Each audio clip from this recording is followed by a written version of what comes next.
welcome to episode 199 of the F.Reality Podcast. Woo-wee!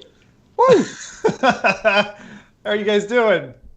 Yeah, all right. Yeah, you? We're doing just great. We're doing just great. There's only three of us today, so it's going to be a much longer show. Much longer, I think. So, if you don't know, F.Reality is your fortnightly funnel of news, games, and the best of the best of the best of VR. Missing in action on today's show is our bald brethren, the infamous tattooed VR podcast chef, Michael Van Couscous. He's off cooking up some salt beef down in London town, hired by none other than Gordon Ramsay himself to teach his kids how to solder back their now aging Oculus headsets back into operation after he convinced them wireless VR was just a snip away. In today's episode, each of our features will be given in the form of a question.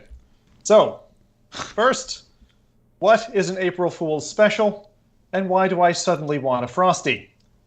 Next, who feeds this decrepit subculture called content creators, and what's Meta doing to silence all that moaning? Third, where in the world will the next physical MetaConnect take place?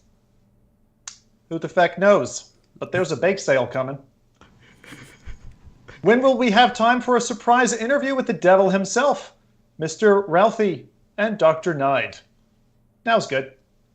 And fifth, why is Reddit hell-bent on creating genius inventions both Michael Abrash and Gabe Newell couldn't invent themselves? Finishing us off today, Nathy will be putting the topping on this fringe technology cake, letting you know what you missed and what's in store in the weeks ahead. All right, gentlemen, I have something. For that fourth part, I want you to come up with, I'm telling you now ahead of the schedule so that we can come back to this a bit later. 3 things, 2 real, 1 fake about yourselves. Okay, so think about that as we go. I need 3 to work things, now. 2 real, and 1 fake. We're going to revisit this later, so stay tuned. And chat, I've got a job for you too. Don't you relax. Don't you sit back. You're the best part of this show. You're the rogue element. And your job is to tell us what you've been playing or praying for or slaying for these past 2 weeks. Whether it's, been playing Beats Fever on Mount Olympus or just hanging out with old Astro down at the Gentleman's Club, I want you to get creative with your updates this week. Okay? Embellish yourself, please. We want to see this in chat. Before we get into all that, let me introduce this duet of dastardly dudes and ask them if they've actually played any goddamn VR this week, or are they just taking the piss? So, first, his name ends with the proper pronunciation of a certain German car manufacturer and begins with the gear you pick when you made a boo-boo driving. So put your keys together for an Audi in reverse. It's the guy I had to stop in San Jose from taking on not 1, but 2 gangs in the midst of a street fight at night. It's our always ready for a punch-up. It's Monsieur Rowdy. Damn it! You already spoiled my my what is real and what is fake, because that was quite an event there, and when that fight broke out. That was but mad. No, I've been doing great. I've had a very busy week. I haven't, unfortunately, had too much experience with VR this week, so shame on me. But I'm hoping that Nate has some good releases for us coming on later, so that I can at least find something to do in the coming week. But yeah, no, things have been great here. The weather's improving. Things are opening up here. Everything seems to be going the right way. It's turning out to be. It's turning out to look like it's going to be a nice spring and a nice summer, hopefully with some awesome VR content coming as well. So, yeah. I bet. So what do you look forward to this summer, Rat? You got anything in particular in mind? Yeah, we recently booked a chalet where we're gonna go with about 15 or 16 other people, and we're gonna spend some time at the lake here in Quebec and try and have a good time. So you sound like a proper Canadian now. Yeah, exactly. Go straight for the lake, how to going to the loch, right? Absolutely. All right, next up, he's my forced friend, a certified podcast killer, and fellow VR vet who would absolutely sell his handsome brother off just as an NFT, just to get a self-illuminating jacket. This lad deserves to be an NPC in Battlefield VR in that franchise when it comes one day. And in this episode, if he mentions that goddamn desk again, I'm going to bury him alive personally. It's my own blonde Santa Claus, who probably broke several laws just to get here on time. It's Nathaniel Van Scooternuts. Nice one. I love that intro. I am absolutely speechless. Am I still on the FReality Podcast, or where am I? What what did you do to Mike? No, but seriously, this is amazing. I'm having a blast already. It's almost like I'm just a listener and I don't even have to really be here physically.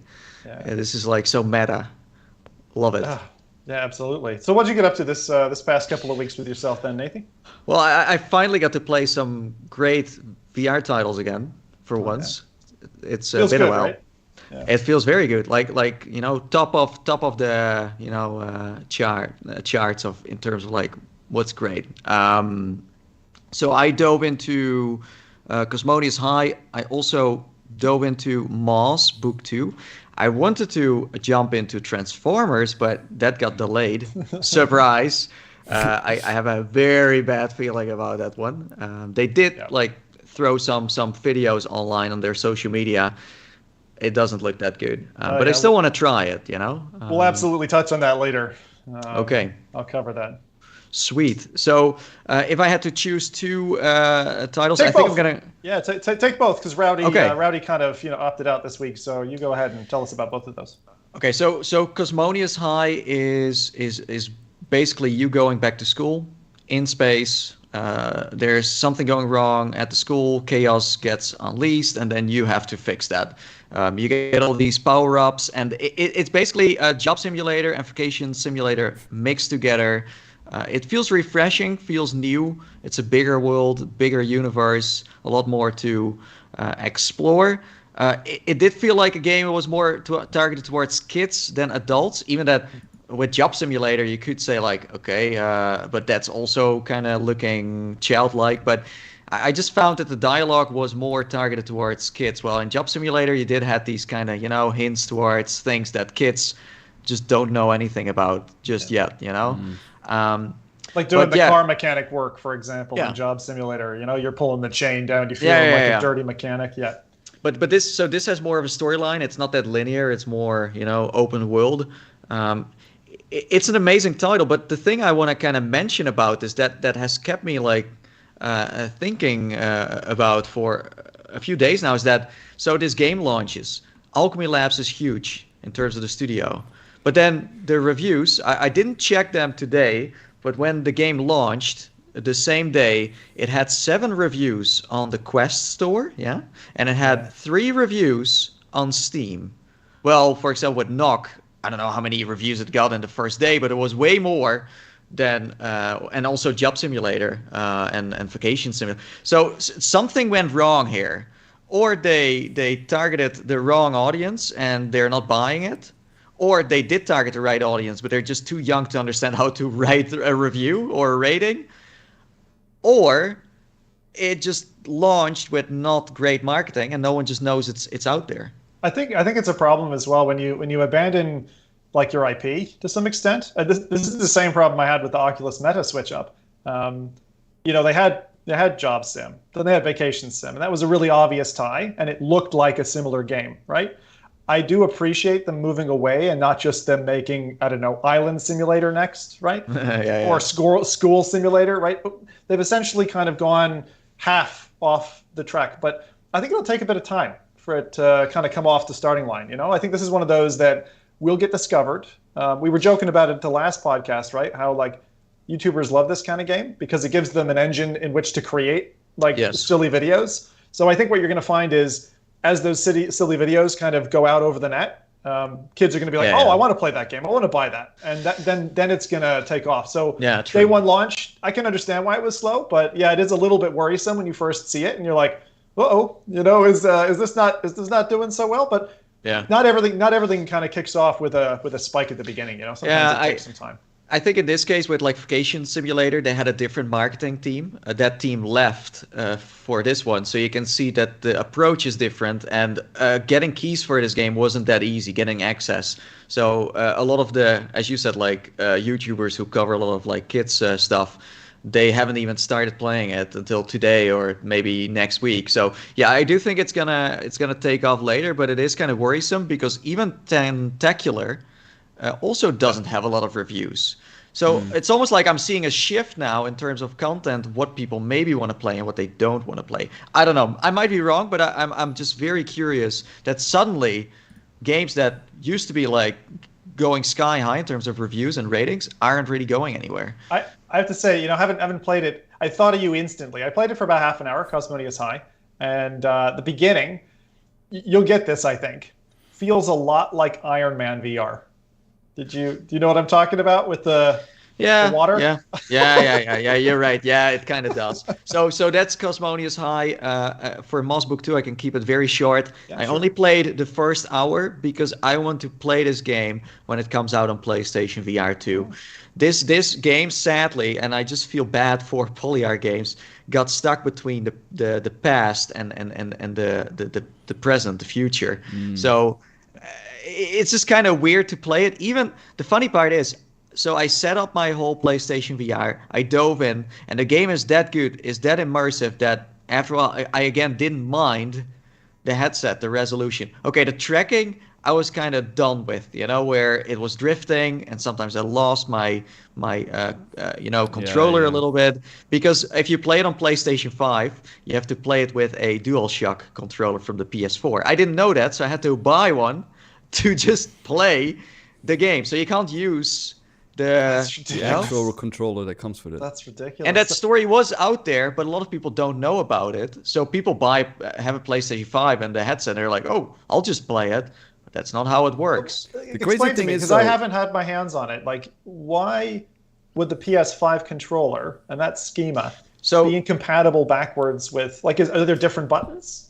No. So it's let's say it looks a lot like the DualShock controller. It's a little bigger and stuff, so you would have to map it differently, and you would have to have a different model of the controller. But the problem here is that on the back side you have that light, right? On the DualShock controller, on the PlayStation 4 controller, that lights up. That's how it tracks the controller. And the PlayStation 5 one doesn't have that. And I'm like, why didn't you just put it there? But they must have different plans for the PSVR 2, but I still like to play.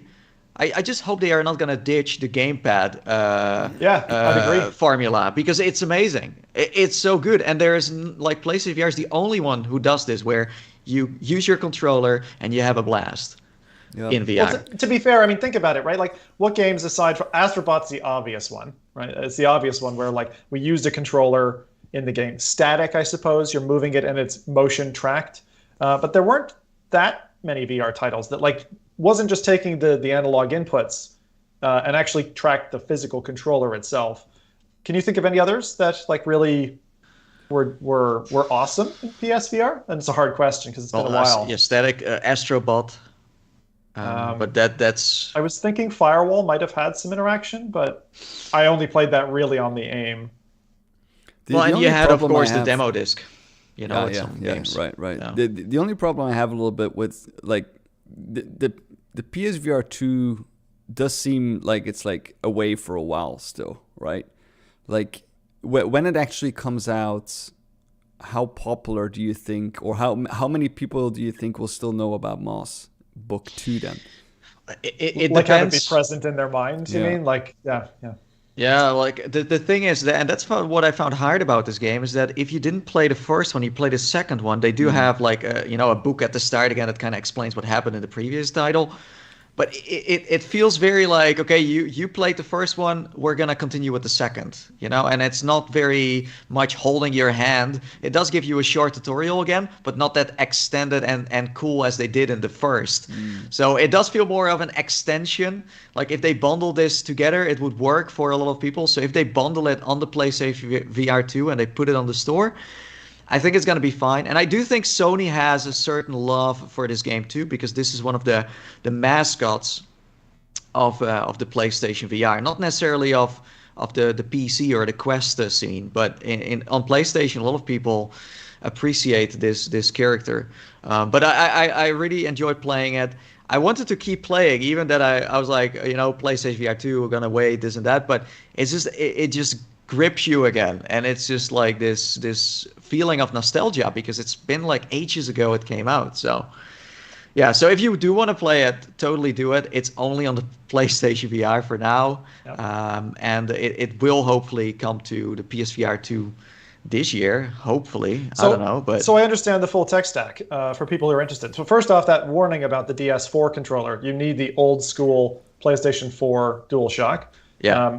I assume you need either the original camera from the PS4 that you plug into your PS5. I don't think that new one is PS5. working with. There's a new camera. Okay. I don't think that, and that makes me kind of worried about people who want to get into VR now with PlayStation. It's so confusing because the new camera looks really nice. It does. But that's a webcam. I think that is not a VR camera tracking device. Yeah, that's something else. So. Okay. Yeah. So you basically need, if you're doing it on PS5, you basically have to go back PS4. To the old days. Yeah. Yeah. And did you run it on PS4 or did you run it on PS5? No, on the 5. And according to Polyarc, the loading times were faster, the graphics were nicer, but the thing is, the resolution is so low that I cannot see. Like, I didn't think it looked that impressive. I expected more from the PlayStation 5, but as I said, keep an account that I'm looking through a kind of like blurry glass that you want to wipe, that you can't wipe. But then still, the moment you're in there, and it's just so much fun, and it just feels good. And that's why I wanted to keep playing, because there hasn't been that much content out there. And then this shows up. It's just so cute. Do you do this very often, Nathan? Because I don't remember you saving yourself for a title before. Like, you don't do that very often. Well, no, but this is hardware that is next level. This is a different story. But I still wanted to show off a little bit of the game because I did just feel bad for the studio. They worked so hard on this. They also knew this wasn't the best timing, and then no one is going to play it right now. But I think you're right with the bundle, though. I do think that a bundle is probably coming. Moss 1 plus Moss 2, like book 1 and 2. You can just see it. So what they might do is when PlayStation does land, and let's be honest, it could be a year from now, sadly. They put that bundle out. It doesn't necessarily have to be bundled with the hardware, but that's another option, right? They could bundle it with the hardware too. It's so weird. Technically, they could just glue this game onto the other one and then get rid of the pop-ups of this is how you need to do this with the control now, and no one would notice, and you would just keep playing, and you'd be like, oh, this is just seriously. That's how nice they just went from the first game to the second. It's not like a huge difference, So. Yeah. Do you think they could remaster the first one then, and bundle it? That I'm sure they're gonna do that. That's just same with Cosmonious High. I don't know why. Maybe it's because I'm so hyped for PlayStation VR 2, but using the controllers and stuff and not feeling anything and not having the haptic triggers, I'm like, they must have made this for the next gen hardware, and that's why everything is so interactive now, and they're just waiting until it comes out. I think even Cosmonious High could go go hype because of the PlayStation VR 2 and all the beginners, because it's a nice beginner game. So these two games, they just need to come to the PlayStation VR 2, and then they're gonna succeed for sure. Very good. Well, thank you very much for those highlights. Appreciate it. So that was Moss Book 2 and Cosmonious High. Both things worth checking out if you're into those kinds of games. Okay, so you might have just joined and gone, hang on a second, where's the bald fella? Yeah, Mike's not here this week. So who am I? I am Jim Barnaby, substitute teacher. Yes! Unqualified, barely prepared, and ready to take you places you wish you'd never gone for the sake of VR. So my highlight this week was On the Morning You Wake, which is it's actually an abbreviated title. On the Morning You Wake to the End of the World. Which was a really interesting kind of VR feature. It's an app, so you download it, then you watch this thing, and it's 360 VR. Stereoscopy is there. That's really cool. That's about basically the emergency signal. I didn't know about this. I must have missed it because I was busy, I don't know, doing other things or worrying about my move or something. But in 2018, there was a false alarm, and Hawaii thought it was going to get nuked. So it's local, local kind of accounts of that whole fallout. And I can tell you, with the whole crisis that's going on at the moment, it feels really close to home. Last night, my wife and I were like jumped out of bed by a helicopter that must have been dealing with like a car crash or something. It was this massive fucking thing, not a Chinook, but like big. And it was flying over the house, and we both woke up, and my like heart was like pounding out of my chest. It's like, is this it? Is it now? Is it happening?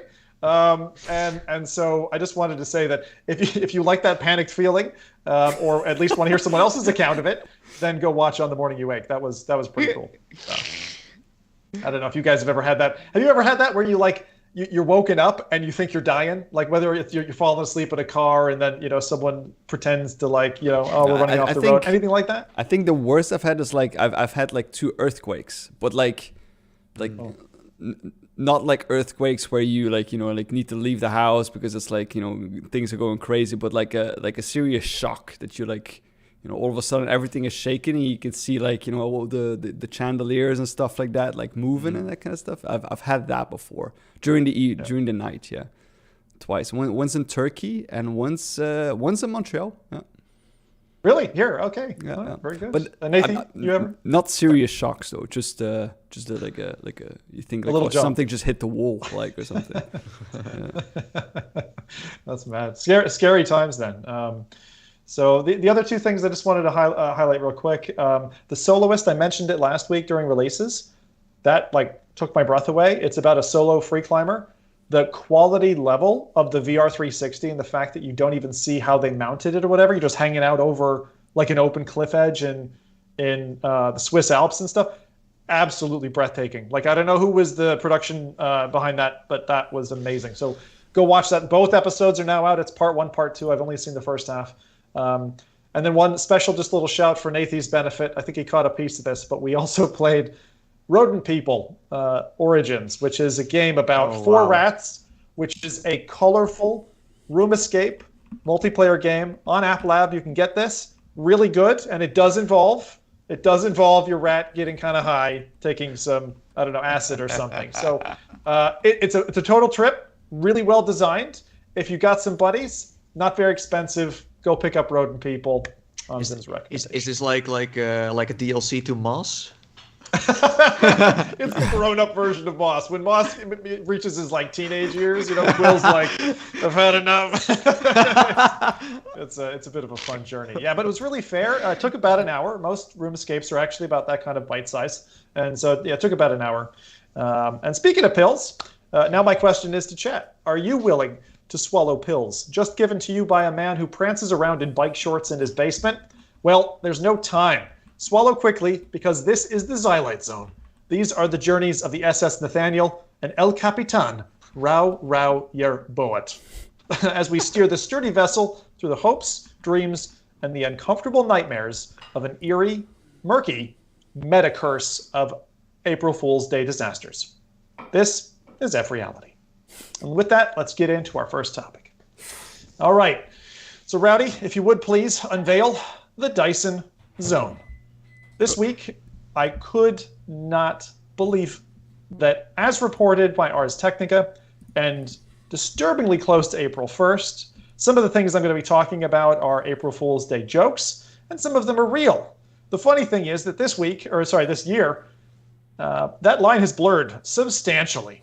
So, in this announcement, Dyson has confirmed that it's working on the Dyson Zone, which you won't believe when you get your eyes on this. It is one of the most intense consumer-facing masks we've ever seen.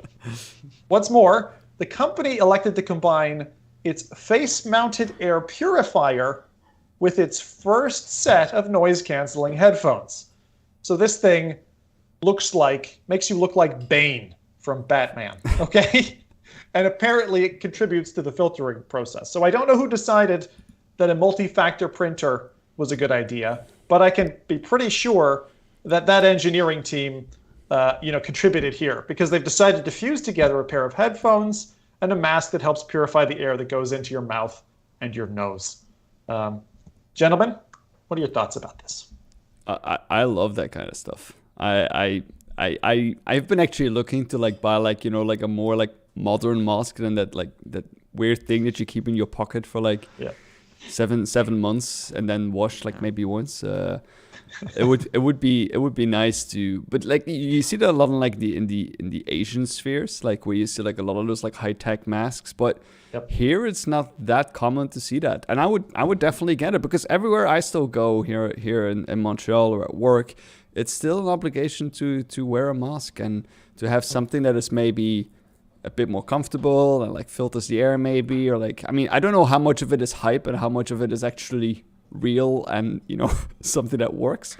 But I would welcome something like that is at least more comfortable and does a better job at filtering air than the things we're using right now.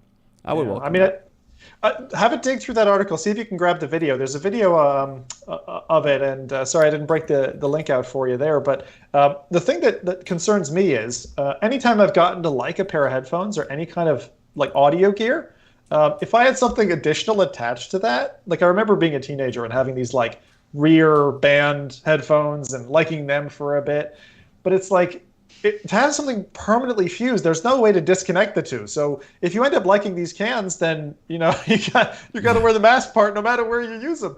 So that seems a bit odd weird. to me. Yeah, that's very weird.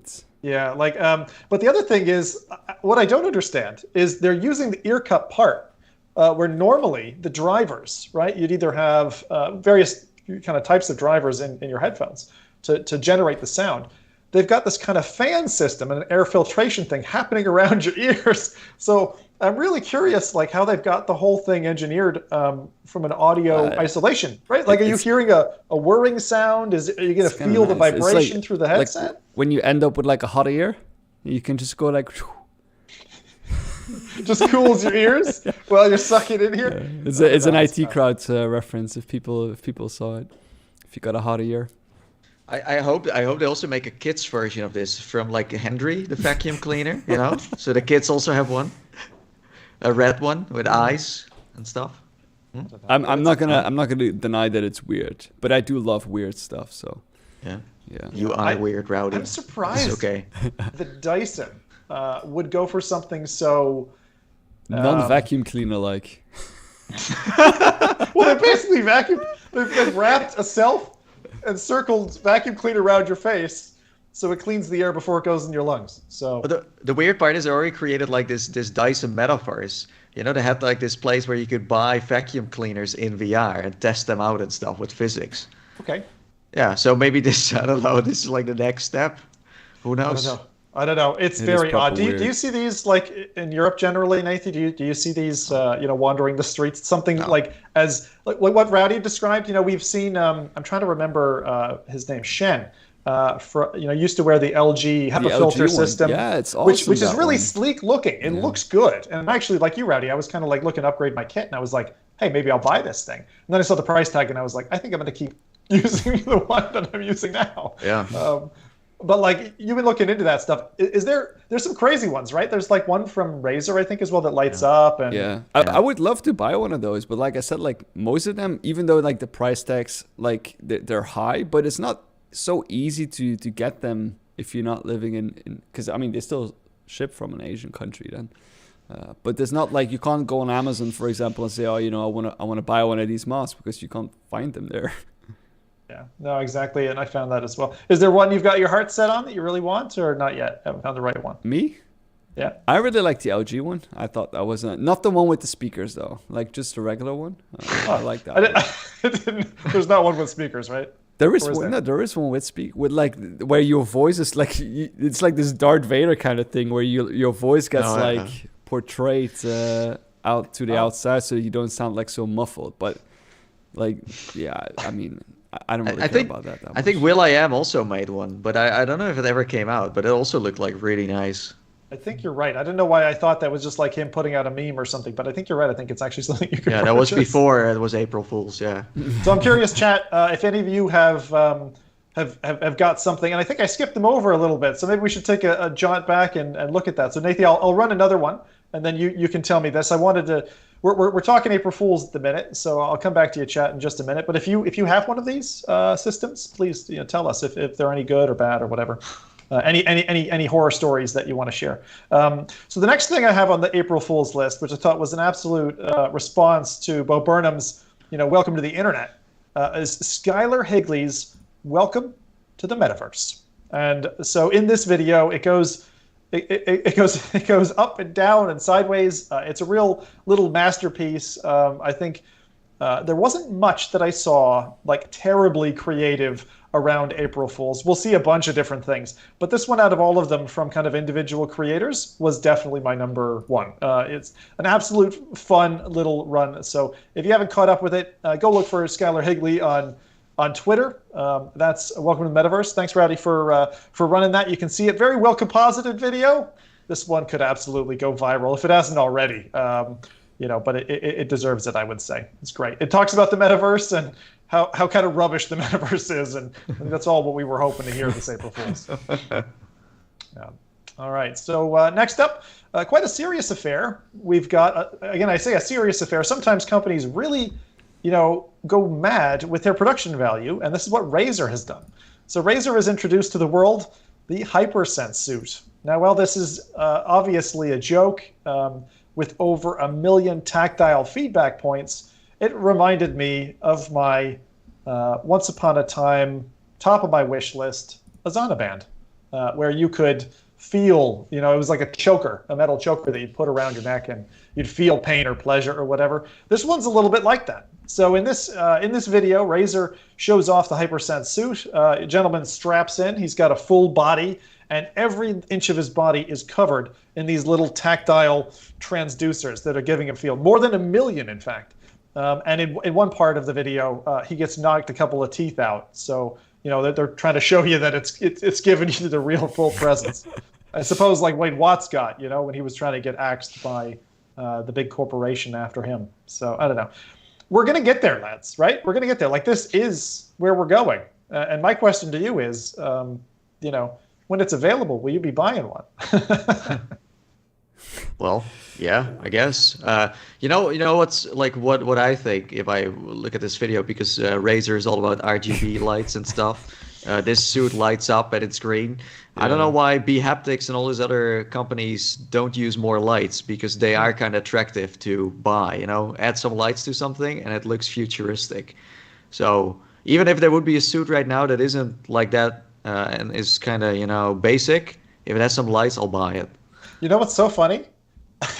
In my intro, do you remember I said about the self-illuminating jacket? You just walked right into that one. Oh, man. I got pranked by the Zim. I'm sorry, Nathan's brother. You're about to get sold when this new tech hits the market. But I agree with you. I mean, LED lights, which is generally what drives this technology, it's low power, right? So you're not going to lose massive battery life, and you can make the thing look proper bling. So I have to agree. I'm surprised we haven't seen that already. Maybe you just made a whole new market there, Nathan, by mentioning that. I mean, I think it kind of depends on how real it gets, right? You don't want actually your teeth knocked out or being stabbed by a sword and feel the experience of that.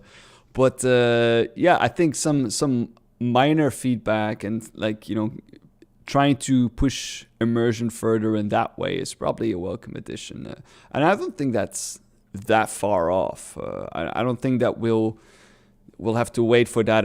I mean, it will be expensive at first. It will be very expensive. But I do think that we are, especially considering the advancements that we've made recently in the tactile field, especially Facebook again.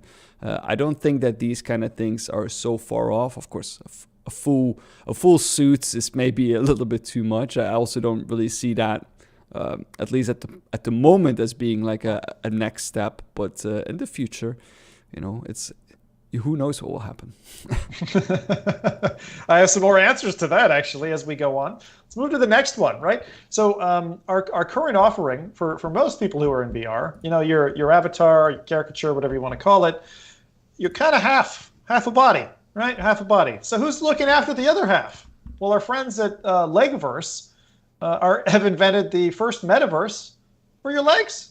So one of our infamous members of the VR community, Tony, Scared Ghost, has posted this wonderful video showing off this new metaverse, but just for your legs. So this is great. I love the mock-up image that was shown off. These kind of fat, trundly legs, like something out of, I don't know, Up or one of those, Pixar films. And this kind of concept of, well, if there's a metaverse for your upper half, there should be a metaverse for your lower half. And then, of course, that sent me all other ways. This metaverse must be a seedy place, I'd think. But anyway, scary kind of place to go. He even goes so far in the video to have an interview with somebody's legs below a table. So if you haven't checked that out, go check out Tony's Legverse. Appreciate that. That was kind of a fun one.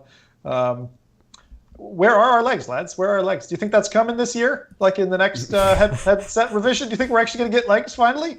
I hope so. I don't know. Like, I still don't think it's maybe the next... I think the next thing will be face. That will be the next logical step, face and eyes. I think that will be the next one. And then maybe two iterations further, we might see full body, Yeah, and probably a real face, right? Like, I think a lot of people would like the option to say, especially because like what iPhone's done, they're like, oh, give me my Memoji. I hate to say that word, but right? Give me my VR equivalent of a Memoji so I can talk to somebody and they know who I am. I've actually had that. It was really funny. My dad, when we were golfing, he made himself accidentally look like our next door neighbor, and so I was joking with my mom there after a couple of golfing sessions because editing your avatar like is easy for us. Pretty easy, right? Click, click, bang, bang. But for that generation, not everyone there is tech savvy. So it took a good month and a half before he was able to modify to look himself. So I welcome that tech when it comes. Next up, Anna from Pixel Ripped posted what must have been took some doing to do this kind of cosplay setup for 10,022 BC. Apparently, the next iteration of Pixel Ripped, which has already had 2 games out. The third game, quote unquote, coming soon, with a motto of to save the future of gaming, now you have to go back, way back, to 10,000 BC. And there's this lovely picture on a beach or something taken with what must be like a Neanderthal in a sparkly green dress, which is just fantastic. I mean, I'm curious to see where the next Pixel Ripped goes. I've really enjoyed those games, but we'll see which direction it goes. I think they're going to be going forward rather than back. So good little tongue-in-cheek joke there from the devs at Au Revoir Games. Next up, and again, this is another one where we blended the lines between reality and just complete fake, was a triangle for Unplugged. This game launched last year, which only involved your fingers. And this is essentially a modifier for what was a kind of a 1980s rock ballad, air guitar game. And instead, they decided to bring in an air triangle. So you have one little ding that you make with your finger, and that's it. And it's got this little track. And this is going to be live for a whole week. So it's live now. So this is the 2nd of April. Go jump in and ding away. I love it when devs do this. I mean, I saw the Among Us devs brought in horseplay, literally for a day in Among Us, right? Having all the avatars be horses. And then the Among Us devs for the VR side, they're like, oh, we're going to have to do that too. And now we've got triangles in Unplugged. Wow. So you guys liked Unplugged, I remember. So are you keen to kind of maybe go back in? Maybe that'll be your highlight for next week, next time, Roddy? Well, I'll think about it. Well, talk about like devs putting funny stuff into games. You know what Rec Room did? They added a nose to their characters. Yeah, I saw that. Yes. So you could go in, you could get a free like disguise glasses and nose, or is it just the nose you got? No, it's like glass with a nose. It's like a cosmetic. And they also changed the whole website of Rec Room to like this 1980 something website, and it's like so hard to see what's going on it because they put rainbows everywhere and it like goes nuts. But it's amazing when devs not only show something but then also implement it into their game. I think it's just great. Yeah.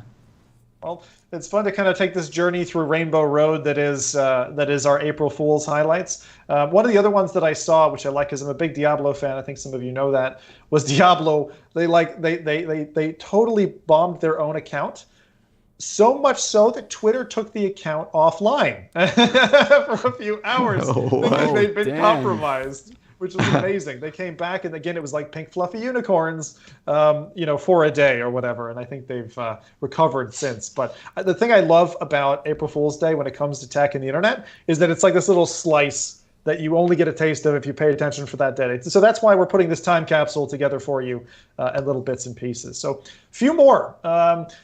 We've got VR Chazen, or Vivian Chazen, from again, one of our infamous community members. And I've got to show off this, which is the VR Metaverse. It's a Metaverse. It's essentially something you can hold your stuff in when you're not VRing. And I think any of us who owned an Oculus Go probably considered this at one point, where you had the headset and you're like, hang on a second, this could carry stuff. And so instead you just sling that around you, put your keys in there, and oh no, I've scratched my lenses. So that's the VR Metaverse, in case you missed that. Next, in terms of the ensemble, we're going to move on to Skinetic. Skinetic recently released, again, haptic gear. Creators have been receiving this. And so now they decided to show off next in their line, which is a pair of underwear VR accessories. It is the Pantynetic. The Pantynetic, which is, I think we've talked about this before on F.Reality, but I'm telling you, if anyone out there goes for haptic undergarments, I'm in for it. I'm definitely in for it. This looks amazing. I'm sure men and ladies alike would get a thrill from Pantynetic. The comments on it are brilliant as well. Go on, tell me. I saw one person saying, we also have the Stringnetic. Oh, God. That sounds uncomfortable. Yeah. Haptics and a G-string? Yeah, I guess so. And Skinetic apparently liked it because they said you're hired. Wow, that was fast. Yeah. Oh, gosh. All right. Well, we got a couple more here. I'll tell you what, I'm going to come back to chat after this because I realized I kept going. But hopefully, Nathan, you can pull on some chat comments about what people were playing because I totally missed them in the intro. And I keep realizing that. Next up is Aspire VR. I absolutely love this one. I had totally forgotten about Aspire, which means this is a good marketing strategy to remind people of this kind of like espionage, almost James Bond style VR shooter. But now they claimed on April Fool's that they were doing a demake. In fact, bringing the game down to Game Boy, including Night Vision Green, a link cable challenge mode. Now, before Oculus Link was around, do you guys remember link cable? I'm sure Nathan's too young for this. But I do. A link cable to be able to play with someone else, you mean? Oh, yeah, absolutely. You're right. They had it in the later Game Boys, which is probably where you're aware. Because I think it's even before my time, the original Link that went Game Boy to Game Boy, gray brick to gray brick. But being able to play Aspire in a 2D setting, I think there were fans who would happily chew that down. In fact, I've seen 100%. Some other Game Boy games coming out. Like, in 2021, 2022, Game Boy games, brand new, coming out for people who, download them to a cartridge and load it into a Game Boy or emulate. That's the other option. If you're, sailing Rowdy's pirate seas. Got to come up with an eye patch next time, Rowdy. All right.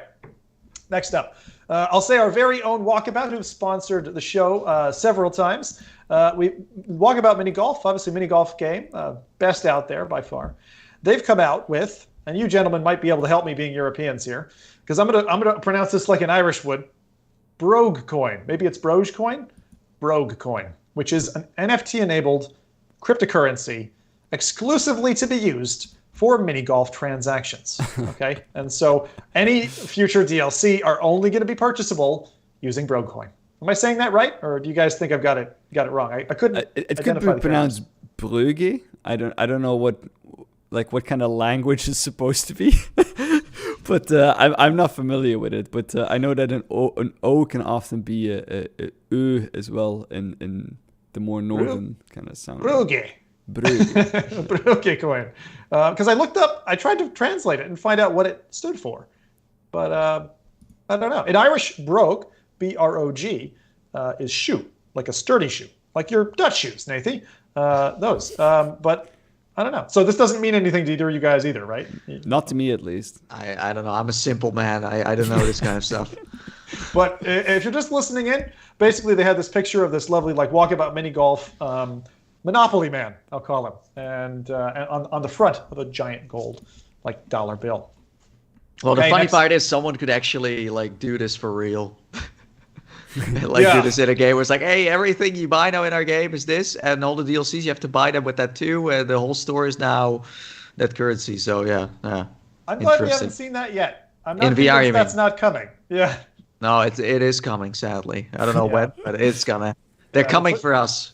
It's one of those dystopian futures, I think, that's still ahead of us. Next up, 4VR pool. So VRing in a body of water. So for VR, they had bowling, they had darts, and next, I don't know why we're all on threes this week, but next, they're going for pool play in VR. Now, gentlemen, have either of you ever been in a water setting with a VR device? I know Mike has, but he isn't here. But I think he's the only one out of all of us. Oh yeah, he did an underwater VR thing, didn't he? Yeah. Right. Oh, very good. I did actually. You might remember a cheeky photo of mine from one of the Oculus Connects not too long ago. And I was in a hot tub jacuzzi, with the Windlands devs, and we just had a quest. And I'll tell you, I've never gotten so much hate. Like so many people, because at that point, not many people had quests, and I was like dangling this quest over, a hot tub, and they're like, "What are you doing?" It wasn't mine, thankfully, but yeah, I've been there, done that. So, but VRing underwater, to me, I don't know if I trust that. You can get a little disoriented. So it'd be a couple of years. It's kind of. Do you remember that photo that Volvo released with the woman driving the car with the VR headset on? That's not something I'm willing to do anytime soon. Because you lost your Guardian, and then you're off the road. So a little bit of a difficult one. Okay, next up, what do we got? Star Liquor. This one looks quite interesting. You're essentially, you've got a space tug. This is very low budget, although they're claiming AAA, so I don't know where they're putting that money, but it's clearly not into the development of the game. But this is Star Liquor, where you get to use your space tongue to lick stars. And if I can tell you anything about having played their recent game, which was like a 3D, I'm trying to remember the name of it now, but it was a 3D snake game, essentially. And we featured this before on the podcast, but I'm sure that tech could go into the tongue on this one, but I certainly have not played a game where I'm using my tongue for any great effect. I know in that Falcon game by Ubisoft, you had the bird nose, but have you guys played anything with like a successful tongue in VR? No comments. I mean, Vive released a face tracker just for this, I think. This was the launch title for that product, I think. You're right. I remember looking at, I think, Fruxius's tongue in that social app, which I can never remember the name of. Nexos? No, I can't remember the name of it. Neos. Yeah, Neos. Yeah. Very good. Brilliant. All right. I love this one. Well, I love this. It's obvious that we only deal with like well-humored podcast sponsors, because next up it is Demio, right? So Demio, Rowdy's going to love this one because he's been a victim in the past. I would say a victim of before the Bard. There was the Wizard multiple times, and Rowdy has had to be the Wizard, right? And the Wizard, I think, is well known for being the weakest of the bunch, let's say, in the classes that you can play in Demio. If you don't know Demio, it's like a tabletop Dungeons and Dragons style dungeon crawler game. You play with other friends. Absolutely brilliant. Go try it. But in this update, they were mentioning the Demio Death Punch Sorcerer, where the true power in hand-to-hand combat really comes. They're going to reduce the damage that he does from 2 down to 1, and they're going to make sure that he does a lot of damage every time. So cool, much strong. Love these kind of posts. These are fantastic. Wait, you just said Demio. Demio. Yeah, Demio. Yeah, okay, but is Demio. that also a part of the troll that it's called Demio now? Did I mispronounce it? Yeah, you actually said that, but I was like, not sure if you were just I might have just been trolling. Trolling or. I know, okay, it's funny because they had that video with Sewell, their social media person, and she was like, "This is how you pronounce the name to our game." She's so sweet, like she's the sweetest of the community managers out there. But she's like, "Get it feckin' right. You're all pronouncing it wrong. Get it right," and it's funny. So, thank you for correcting me there, Nathan. Demio, which is a fantastic game. Next up, this is the worst of them. Brace yourselves. Transformers. Okay, we mentioned this last week. Nathan, you took the lid off the can on this one. Transformers delayed, right? But worse than that, it appears to be a transformation of an arcade shooter. And what they actually said in their tweet, let me bring that up, was just shocking. They said, for myself, Transformers Beyond Reality is bringing the arcade to your VR. And the first rule of arcade shooters, shoot everything. I think if you launched this in 2017, there would be someone out crucified hanging from a cross. I really do, because at one stage we had our fill of VR shooters, wave shooters, and that was it. Like, we were done. And it's actually been pretty quiet in that. There have been a few launched, but not too many. This is like a VR rail shooter. Oh my God, are they serious? Like, is this what they're really going to do with the IP, or is this a joke? I cannot tell. April Fool's joke. Like, this is actually real. Okay, interesting. Yeah, I don't understand. How do you get an IP like that and end up with a on rails shooter? Money. Well, if you think you can bring a game that is at location-based places and then bring it to homes and just use the same concept, just copy-paste it, and then go play it, that's not how it works. I mean, I'm sure this would be really fun if you would be at an arcade and you would be playing this with friends for like 10 minutes, but not at home. It's like bringing the Far Cry VR experience from Ubisoft to your home. Be like, okay, you're going to just shoot pirates for like 20 minutes. It's also not fun, even if it's Far Cry. So, yeah, I don't know. But doesn't this feel a little bit like they're the dev studio and the publishers are kind of like taking an active grenade, pulling the pin, and then jumping on it? Like, why would you push it even more? Why would you advertise more? I don't understand. Maybe they're just trying to set expectations. But like, if it was me in that seat, I would launch it on the store. Absolutely no social media presence. I wouldn't mention it. I'd just get it out and then just move on with my life. I think so, but I don't think they realize that this is like a complete flop that they're about to launch. I think and no one told them yet, because no one has really seen the game. But on the other side, they haven't really given us much video besides this, so they have been kind of keeping it quiet so far. But fair enough. I don't think this is gonna go well. I don't think so, and it's sad because isn't this the first time we're getting something Transformers in VR? That I know. Yeah. But that also proves that the IP is just cheap and everyone can just get it, because otherwise someone at this level wouldn't be able to completely screw this beautiful franchise around. Or something might have happened. You know, like we did have it over the last 2 years where dev teams took a real hit. You know, they lost people or something. So it might be one of those circumstantial things where it just didn't go well. I just have to don't get it out the door. Like with, Gollum. I mean, Gollum wasn't bad when it was launched. It wasn't bad, but it was still bug ridden. It was super late, right? It was like 5-6 years late. So anyway.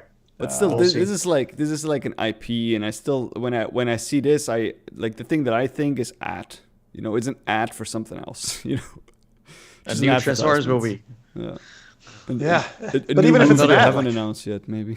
We've had very good VR ads. We've also had very bad VR ads. So, honestly, the curse of the movie made into a game, the movie or comic book or whatever series sequel, famous IP made into a VR game, we haven't broken free of it. That's going to still live with us. We're like, Tarzan.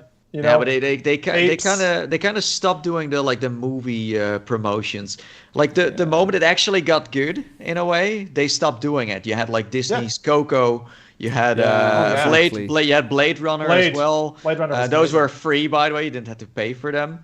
I personally like the Spider-Man one. I know a lot of people thought it was like, wait, hang on. Which one? The last one or the first one? The one where you could rope swing. That's the last one. It was getting into the right direction. No, I agree. Exactly.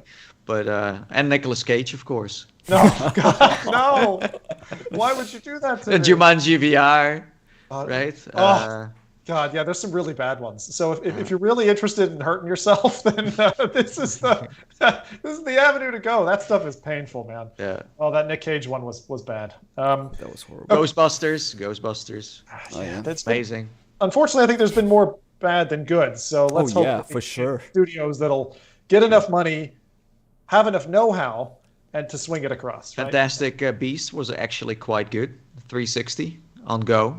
Oh yeah, that was interactive as well. Right. Fantastic Beasts. Yeah, I love that Go had like this funny tale where like devs clearly got caught out by the fact that they were shutting down support for the Go, and they're like, we got to still release stuff. You know, if you're one of those devs, I feel for you, because I actually loved the Go when it was there, but Quest came out like not very long after and definitely stole the show.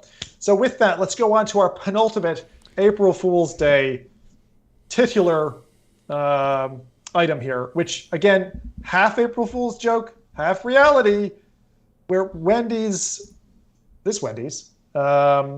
don't know if you can see that on camera, that probably may or may not work. Yeah. Wendy's basically went out and said, ready player bun. Bun is in burger bun. And that was landed on March 30th. And then we got the announcement shortly thereafter on Oculus's blog, where saying that we could satisfy our Wendy's craving in VR. And most of us, I think, saw this in our Twitter feeds and thought, what the hell? Some of you might even be thinking, what the feck is Wendy's? I don't know what Wendy's is. Yeah, that's also... most Europeans wouldn't have a clue, I can tell you. And this is why I did some, for science, did some hunting. Now, one of the things you don't need to know about Wendy's is it's a burger joint, just like McDonald's or whatever. But I don't think it ever made it to Europe. Like McDonald's and Burger King are both in Europe. Yeah. Wendy's, as far as I know, maybe there's like one in the UK or something. Oh, but... in the UK, I don't know, but definitely not like in like Belgium or the Netherlands or any of those places. Not even Germany, I think. But the best part about Wendy's is the Frosty. So decided I'd get myself a fresh Frosty there for the podcast today, lads. That's what I'm going to chew down on. What it is, it's like if you were to mix, I'd say like a very light vanilla with chocolate and make it kind of like a shake. It's basically a chocolate shake. But if you ever are in the States, next time you're here, right, we always hit those burger joints where we're like Oculus Connect and stuff like that. Go to a Wendy's, get a Frosty. You'll thank me later. So what is this all about? So starting today, right, April 2nd, a virtual Wendy's restaurant, complete with an inflatable guy, an inflatable fry guy who you can make dance. I don't know what that's about. And Easter eggs where you can unlock some free food. I'm sure that's locked to the United States, is launching in Horizon. So I went in yesterday trying to get into Horizon. It tried to load for 2 minutes, and then I abandoned. I tried again today, went in, followed their instructions, followed, couldn't find it. Questies is still there, so if you missed that with their crazy Super Bowl ad, you can go check out Questies. Of course, only if you're in North America. So sorry, lads. I mean, Rowdy gets a chance, but Nathan's still got to wait, I guess. But there's a few things in here, right? You can unlock, potentially, a Frosty. I guess that means you're going to be able to win one, which is great. So I'm going to go explore this and see if you can. And then there's a plaza where you can celebrate with a jersey cannon. Jersey cannons are a fun. I like to think of them as an American thing at like baseball games. Pops out a T-shirt or whatever. And a VR Baconator, where you can throw a half-court shot at the Buck Biscuit Dome. Bit of basketball in there. I just don't know. I mean, this was a fusion of creators working with Wendy's, working with Oculus/Meta/Facebook to come up with their next place to go.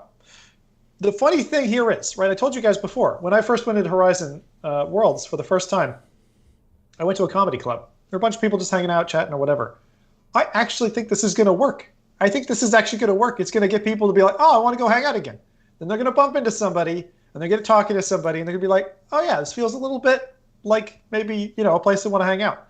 Won't have staying power. I really doubt that. But all you need to do is say free stuff, and people come flocking. So, yeah. Game conventions. You go to a game convention, there's always that one booth at the end of the day that's giving away free things, and then it just gets this like mass of people surrounding it. They're giving away T-shirts or candy or whatever.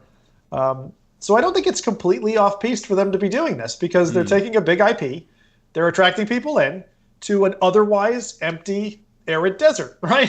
So, and also it's bringing creators in, so they're actually getting to kind of partner with brands, and that might be good for someone's resume. So I don't know. What do you guys think about this whole Wendyverse? Like, I agree with all of that you just said. The only thing is that I wish it was something else than Wendy's, just because Wendy's is still a food place. You can't eat food in that specific place. So yeah. I don't know. I would like to see like maybe then some sports event, or like something where there's a little bit more to do than only talking to each other, or like I don't know, like board games, or like something a little bit more to break the ice, to break that conversation in. Like more substantive, kind of like what we used to have in, what was that version of Oculus Home? You and Mike used to play it, Nathie. I can't remember the name of it. Yeah. Facebook Spaces? Yeah, like you could play Othello, or you could, something where you could easily spend 20 minutes. In the real world, I'm not gonna go to Wendy's in order to meet new people. Like that's not what people do. You go to a club, or you go to a bar, you go to an event, or something like that. So I kind of find it weird that it's like, why is it Wendy's? Couldn't they find anything else where you could, do something that has relation to that specific brand? Unless they make it like a museum. If it's like a Wendy's museum about like, what happened before and like how they got there, this and that. But I don't think that's gonna be the thing. And that's I think the problem is that the Horizon on its own doesn't necessarily have like a famous like lineup of game modes that they could use. Like let's say you would put Wendy's in Rec Room, then you could do something with like paintball, and do exactly. that like get a Wendy's jersey, or get the guns. Like I love the skins in that game. Or the quest. Really you have quests in Rec Room where you have to do a quest where you have to go on an adventure for like 10 minutes and then get like an item at the end, something like that. But that's Horizon is so new that there's not much that you can combine the brands with. But on the other side, they have the brands. Like Rec Room didn't have, like they did the nose thing. It's kind of funny, but they didn't have like imagine Wendy's partnering up with Rec Room would have been huge. Would have been like a crazy thing. So. Yeah, I just wonder if this gives people the right perception of what VR is or the Metaverse, or if this is like on one side for the people who already own VR, it makes sense. Yeah. This whole joke, but if you look at the other side, what do you need to think about like when you see this and you do not own a headset but you are interested in VR? That's what and that's the problem that I have with this again. It's like we've gone past the point of like the immersion is enough. For me, that's not enough for me to pick up my headset and say, I'm gonna go to Wendy's just to see how Wendy's looks like in VR. No, I don't give a crap about that. Like I want something else, something substantial that is there. Being like, and like, it doesn't even have to be the gaming thing, but maybe something that is a little bit more aimed at like at a different audience, or like a museum, or like some kind of, I don't know, like a show, or like whatever it is that is being done there, but something that makes it worthwhile checking it out, related to the Wendy's brand, that is fun to do, that drives people there. Yeah. I think overall this was a fun thing, but then again, like for people like me or people who bought like a Quest or got a Rift, or it's also like American focused. There's like even the events now, the seasonal stuff, everything is American. We cannot even like I think it's a great like joke, an April Fool's thing, but I cannot even participate in it anymore. I cannot participate in anything anymore. Around Christmas, could not participate in anything they did. So it's all like, they gave up. They just gave up. They're like, okay, Horizon, we're just going to now go with the audience we have. But they go so full on it that you just feel like you're not a part of the community. No, you feel like you're not a part of the community anymore. I have to agree with you, Nathie, there, because, I mean, I know what that's like, right? I mean, 17 years over, only recently come over to North America and had the doors open for me, so to speak. But I really do think that we had a team at Oculus, Facebook, and then we're kind of into now the Meta era, right? But for those first two, their offers, their sweepstakes, whatever you want to call them, their events were more global, right? For a time, they were more global. But now I feel like they've got a team that's kind of got its engine running.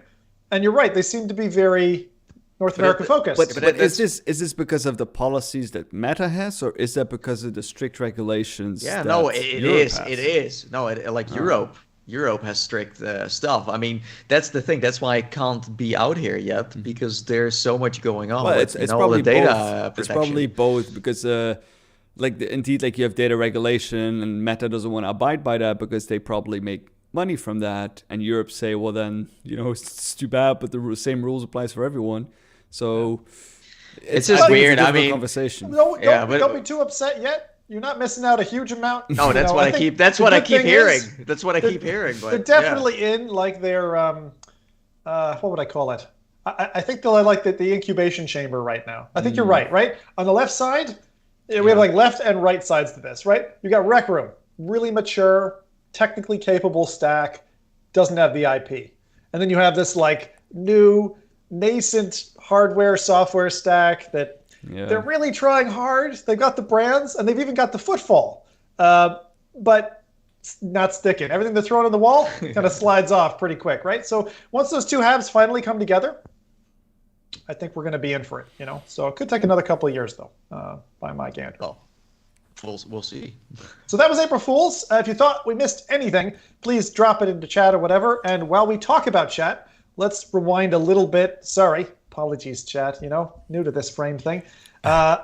What did chat play over the last week? If you can scroll all the way back. I don't know, or maybe you caught anything, or did you catch anything, Rowdy? Either guys, just throw it out. I think Mike would have panicked by now if this happened. So let's go to the chat because I still have some saved up here. So German Rifter played in real life hospital simulator this week. Oh, no. But he did get some time into Moss Book 2 as well. So yeah, that sounds like an interesting game for sure.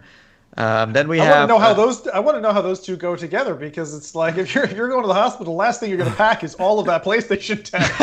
Yeah. You must have done that at home. Anyway, yeah. Next one. Yeah, true. Then we have How High has been playing Fox Machine. We have Sean the Tube Man who has been diving into a lot of Zenith.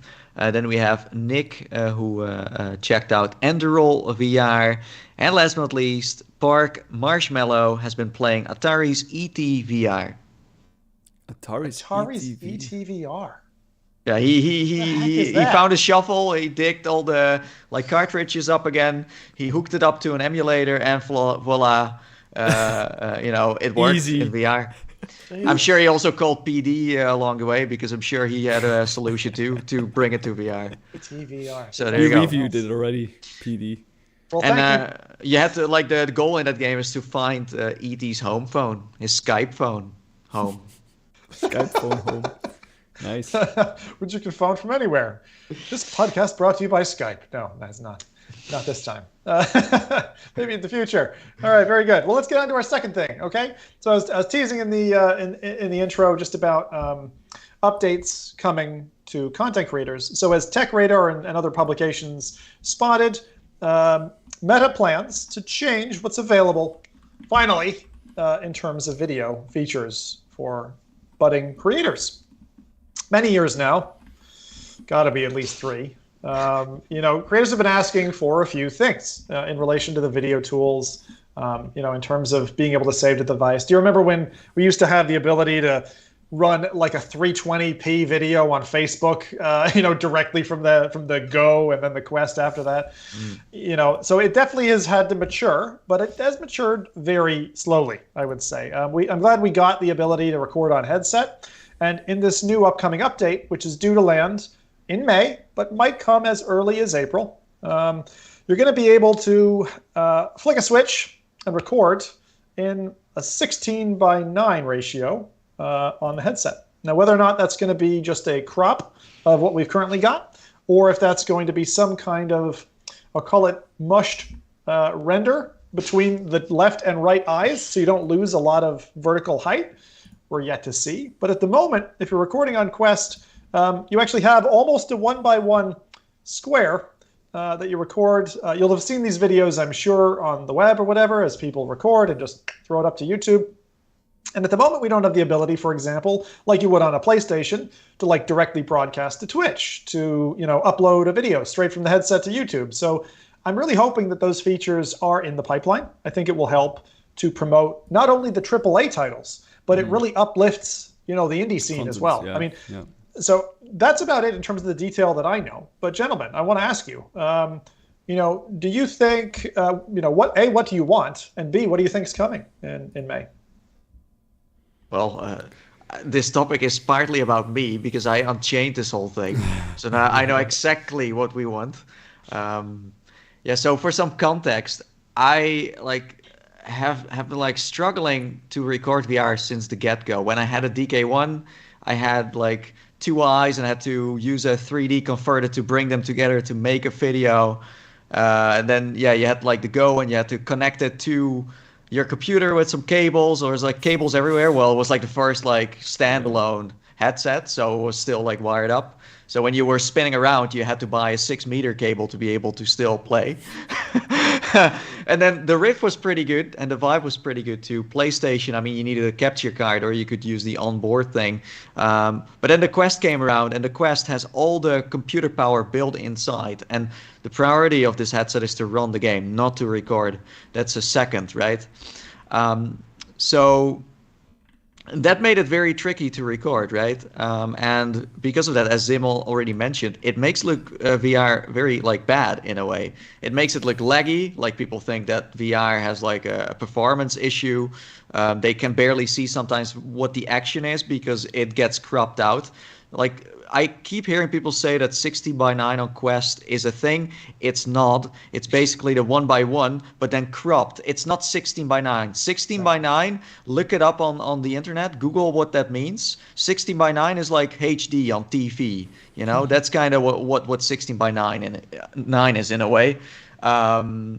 You can kind of like use side quests to up the frame rate, to change the bit rate a little bit, but that increases the chance of your recording crashing, your headset breaking, whatever. That's why nowadays when I record, every 10 minutes I play a game, I stop the recording and start over, because otherwise you lose it and you have to start the whole thing.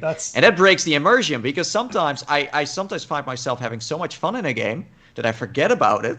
Oh yeah. And then it's gone again. So I was like, you know what? I'm just gonna tweet this out. And I'm just going to say, like, I just hope that PlayStation VR 2 is going to have better recording tools, because they must understand us gamers what we want. And they must understand of everyone out there in the VR scene that marketing is everything. But I tagged Meta in it by saying, I hope they're better than your tools right now. Yeah. Well, and that sparked the whole thing. And then suddenly we're like, oh yeah, maybe, because PSVR is coming, maybe we should really look into it. And then this whole convo started. All the YouTubers joined, saying what they wanted, a full 16:9, higher frame rates, a smooth camera, things like that. If that's going to happen or not, I don't really know, because I am not involved behind the scenes. They made something apparently.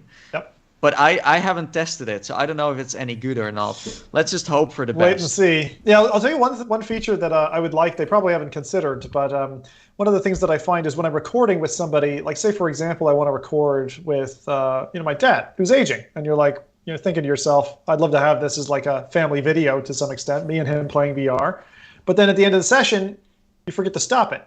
Or you press the power button. Yeah, and then it's gone. Yeah, you also lose it. Yeah. So some kind of auto save feature would be really good. But again, I'm just throwing these things out there so that if once they've got people, oftentimes once you've ripped the book open, particularly with code stacks and software, once you're working on it, it's like easier now to make little changes. Just tell me what you want, and that's why I'd like to kind of throw that out there. But they know what they need to do. I mean, we told them for many years what they got to do. It's just that the mistake that a lot of content creators make is that if you are not vocal about things publicly, then things aren't changing that fast. And if there is a fair way to do it and you give feedback while doing so, then you get this. Then you get articles that mention it. Because what I did, they said, we're working on it. 2 months later, didn't hear anything back. I was like, okay, like 2 months from the moment I have been asking them, I'm going to mention them again and be like, okay, but when? Like, now I want to hear a date. And then they gave a date, and now suddenly everyone's like, yeah, April. So now you make it happen or not, but there is some more pressure on it, So yeah, hopefully it's going to change. I know a lot of people do not care about this because it's not the thing they are, but you need to know that for a lot of people like me and Mike and the people you watch or listen to, these are your tools. And if the tools don't work, this will save up a lot of time and frustration, Might also invite a lot of YouTubers that you now don't see play with VR or streamers like on Twitch, or they will maybe use the Quest. Because outside of the VR scene, the Quest isn't getting picked up that much because of the complicated way of, it's not like put it on, record, hey, and we're going. That's not complicated, not enough quality. And the thing that I would say that I ran across quite a few times while I was playing multiplayer Quest games is like there's somebody who's like playing Onward. Like, is there a way? I heard this question over and over again. is there a way I can just share a clip of my gameplay with a buddy? Because a lot of people in that scene, they just want to show off. Also, like if you want to humble brag to a buddy of yours or something, like here's a clip, watch me pop this guy. Or like a GIF or something, or like what you can use for a TikTok. Yeah. Exactly. And so you don't have to be kind of like uploading or creating like big long content or well edited stuff. It can even just be for your, I want to share with family. I want to post it on a Facebook account or on social media somewhere. So looking forward to that changing at some point. At some point. Yeah.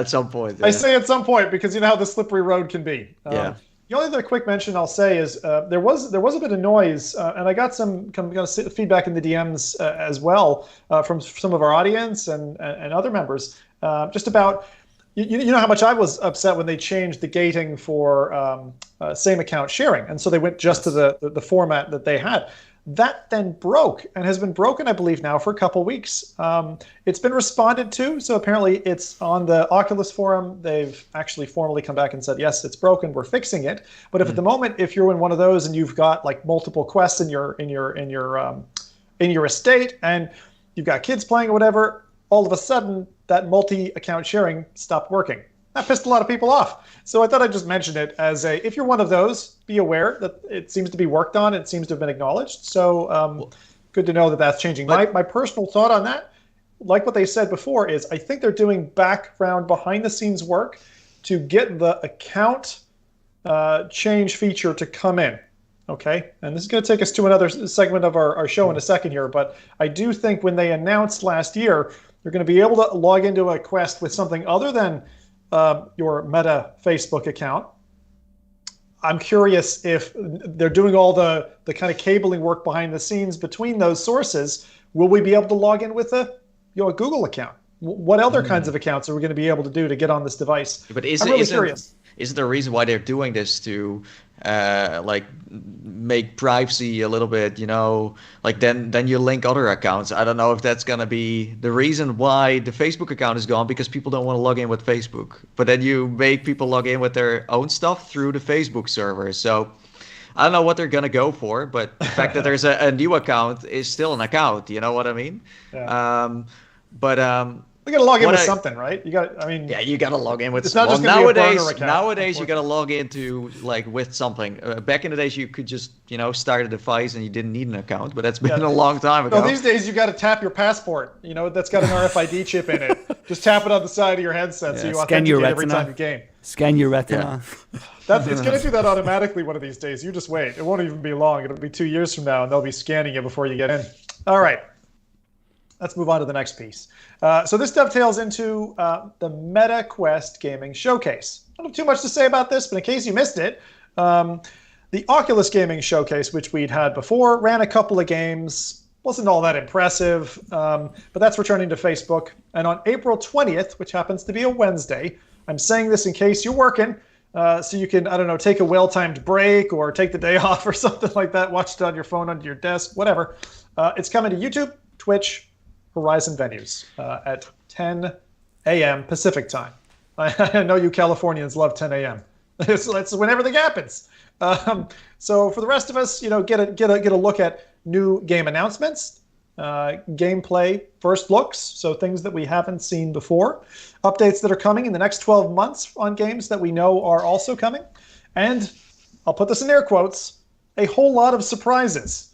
I'm kind of hoping that those surprises aren't things we already know. Like they go, oh, it's surprise, Wendyverse. I hope it's something that's actually of material information interest, But last time it wasn't great. This is going to be, I think, Ruth Bram or something again, who's hosting, right? Last time she was heavily pregnant, right? I want to see pics of the kid. I think she was pregnant last time. I don't know. Like last year was a show where there was just nothing to really announce because everything was worked on or because of the pandemic was delayed. Yeah. So like the show didn't really.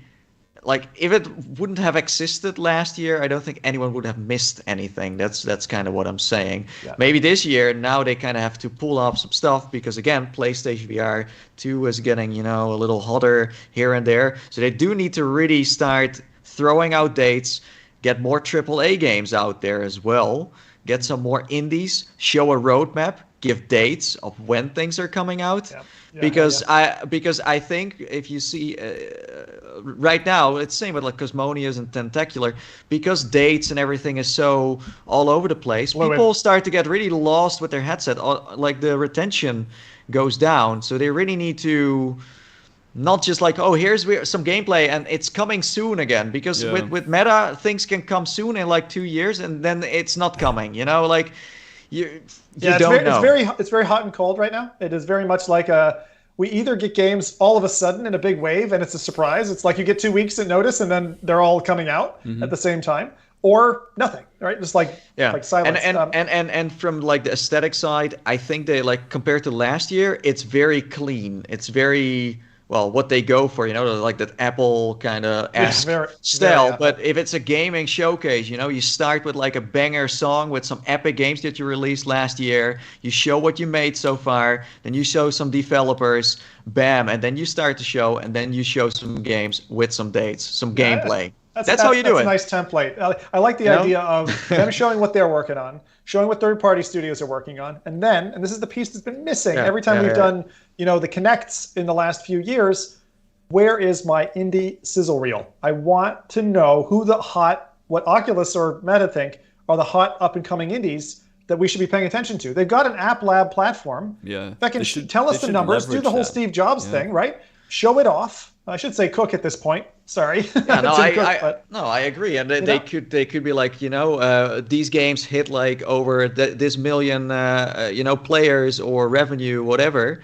I don't know. I find it very clean, and I don't find it very raw and gaming. They're trying to understand what gaming is. They're because also the announcement, like I think Rowdy showed it. It's like this very clean, like Quest showcase. Yeah. Put some gaming characters on it. Put like Quill on it. Put like Lone Echo on it. Put some cool characters. I don't know. Maybe I should run this show, but I've been to many conventions. I've been to E3, Gamescom. Like the way they do them is a little more loose and not like, okay, we have an auto cue here. Let's just read it from start to end, and there's no input. But again, like we said last time as well, like we have the feeling they're far more business oriented with these kind of things. They gaming is not really their main thing, and they kind of shift away from it. They still need to make some titles because there are a lot of people who bought it for that, but I don't know. This is gonna be an interesting year, with Cambrian stuff coming. I mean, it's like, are we really gonna see a rail shift of Meta moving to just take a big chunk out of I don't know if Vive and HTC is the right way to go, but they were for a couple of years, they kind of turned away from business and went more prosumer and business targeted, definitely targeting arcades and bigger businesses and stuff. So if they're looking to take that away or take that chunk, we could see their marketing dollars go in a very different direction this year. So it could be an interesting 2022. I think there's some surprises ahead. This is one of the first platforms that they're giving us. Yeah, I'm like you, right, Nathan, in the way that when PlayStation does their showcase for gaming, I often find that just a little bit too clean. I prefer to have, people sitting on a couch talking to devs, like show a bit of gameplay, a little bit more like the Game Awards kind of show it. Well, the thing they did is like they had Oculus Connect, Facebook Connect, Meta Connect, whatever it's going to be called next, but they like unplugged the gaming side from Connect, from the last one. Yep. And that's cool. So now you have like an independent event, so you can kind of. Yeah, I don't know. I mean, it's not that hard. Just look at like Jeff Keighley doing Game Fest at Gamescom. Look at how he's doing it. Try to let your hair down a little bit. I'm sure they have someone who knows him. Call the guy. Like, hey, how are you doing things? You know what? Maybe even hire the guy. You can hire him. I'm sure he's like, you can pay him to do it.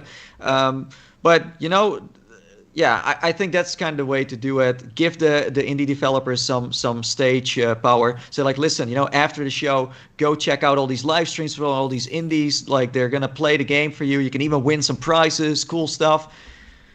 But hey, that's my gaming showcase. Something a little bit. Yeah, I do want it to be warmer. I'd like to see a warmer host. Because this kind of robotic feel. Well, they put you in the Oculus Home environment. The home environment is just the most clean thing ever. Like put people into the game or put them on a stage. Have some people come over, give away some prize, some awards to the best game developers. I mean, I keep coming up with like ideas here. Just hire me. Just I'll do it. I'll like next showcase. I'm down to help them out. To really make this a success. Rather than pitching for a job, one thing I was just going to say about that. So again, it's YouTube, Twitch, Horizon Venues, and Facebook are the 4 platforms where this is. Well, that's surprising because I don't think they did that last year. Venues was available, but Venues was. I had trouble with Venues. There was trouble with seeing the content loading, the various rooms and things. I didn't have a good time. I had to back out and go to, I think it was Facebook where I watched it. But yeah, having YouTube and Twitch host it, great. Nice and open, watching the platform you'd like to watch it. But Venues, just for me, take a pinch of salt. Maybe have a backup, right? Have it running on a tablet. Try in VR, but if that fails, pull out. But it's cool being in an audience and talking to other people, actually, and seeing their reactions. So that is something you get in Venues that you don't get in the other platforms so much. Cool. So there's that one. This is the part we've all been waiting for. This is the surprise interview part of the podcast. So let's go ahead. Lads didn't know about this, by the way. This is an interview with a twist. And so I gave him a little bit of homework at the start, which was to kind of get us started here, which is to think about 3 things. And while I introduce this and kind of kick this off, I'll give you guys some time to do your homework if you haven't yet. So that was to think about 3 things, right, about yourself. So this is both for Rowdy and Nathy separately. 3 things about you. And one of them has to be a lie. 2 of them are real. Because we've already taken you through a waterfall of April Fool's Day, which, to be honest, when I was going through it, I was guessing like, is this real? Is this fake? I don't know. So we're gonna do that again with our friends here and see how we go. So either of you guys want to go first with that? Yeah. Just okay. I'll go first. So what? You're gonna ask me a question? I need to lie, or I just need to tell 3 things? So you tell us 3 things about us. Nathy, me, and chat will guess which one is the lie. About you guys or about myself? No, about yourself. About yourself. Okay. Do you need some time to think about it? No, I think I can do that. Okay, fire so away. Just like 3 statements, right? 3 statements. All right. So I have been a drummer in a band. That's one. I once did the wrong exam for the wrong course. I need to find one that's true as well. I mean, no. I'm joking. The first time that my dad played VR, he punched me in the face. Okay.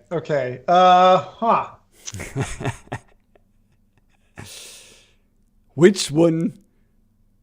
This is like where we have to do the Jeopardy lie. music. Do, do, do, do, do, do, do. All right, guys, do you think it's 1, 2, or 3? I can tell you where I'm leaning. But I'm going to let Nathy guess first. Nathy? I think the exam thing is like super. The way he's telling it is just doesn't make any sense. Yeah, I'm going for the exam as well because I find it somewhat realistic that you got punched in the face by your dad playing bait or something like that. So, chat, here comes the answer. Small drum roll. So, wait, you think that the one punch when my dad punched me in the face is the lie? No, I think that's true. I think that's true. I think that the exam one is that is your lie. indeed true. The first time that my dad played VR, I was helping him set up. He didn't have the headset on fully yet, and my dad has the same reaction as I. When you get like scared, he immediately like punches. So he like put it on, and something startled him in the headset, and he was like, "Oh!" He punched me like straight in the face. So that one is true. Do you know what he was playing? I'm really curious. I think it was just like, because it was like when I just got the Vive, so it must have been the lab. It was something in there, like nothing scary. He just startled. He turned around and he saw something, and he was like, "Oh." That's a good one, Rowdy. Yeah, That's a good one. All right. And then the one that is the lie is actually, I've been a drummer. I was not a drummer in a band. I've played in several bands, but never as the drummer. I do play the drums a little bit, but I've never done that in a band. And yes, I have indeed once gone to the wrong exam for the wrong course, and it took me 30 minutes to figure out that this was not the exam I should be. You know that Mr. Bean scene where he goes like, he's like trying to fill in the answers on the paper and you just can't figure it out. In the end, you realize it's the actual questions were on the other side of the paper. I had a real life experience of that where I thought I was going to fluke the exam and everyone was like filling it in. And I was like, what's going on here? This is not what I studied. This is not what I did. And I filled in the wrong exam. And of course, I managed to redo the right exam afterwards. Yeah. Does that mean you missed taking an exam? No, they actually, what happened was they postponed the exam to a different day. Oh. And back in Belgium, we then had like different sessions. So everyone had to like go into different sessions, but those sessions were done with other people from other exams and this kind of stuff. So it was actually fairly easy to get it mixed up. But yeah, it did give me a bit of a heart attack right there in that moment. Yeah, well, that's a good share. Thank you very much. Oh my! All right, well, let's chat. Thank you for your votes as well. You guys were all over the place too. That's good. Good to see. All right, Nathan, come on. Channel your inner YouTuber. This comes naturally to you. You just got to lie to us. It's fine. I had to really deeply think about things that make sense or don't make sense. Yeah. Okay, so 3 things, right? Okay, three things. Fire away.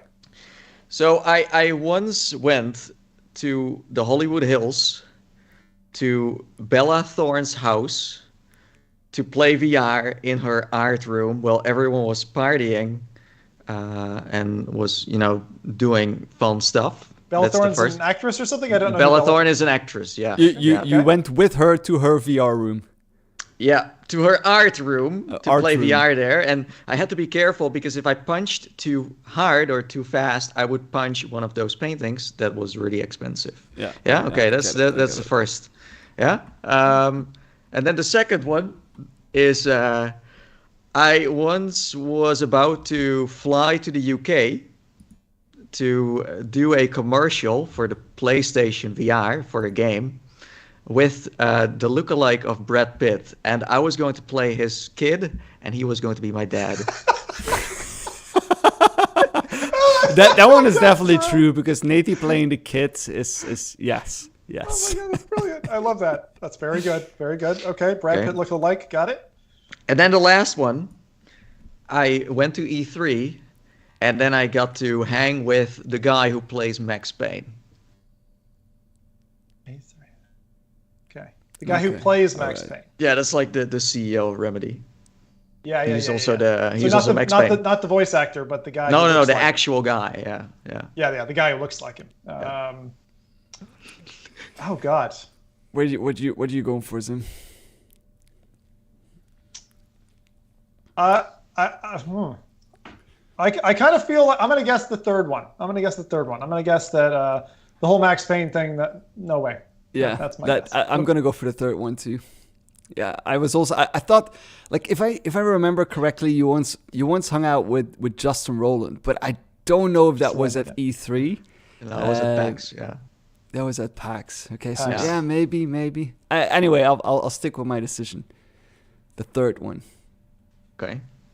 Should I reveal? The grand reveal. Go right ahead, Nathan. Tell us through. Yeah, you are right. It was the third. Oh, yeah. I did see him. I did see him at E3, in the corridors, but I did not hang with him. No. Yeah.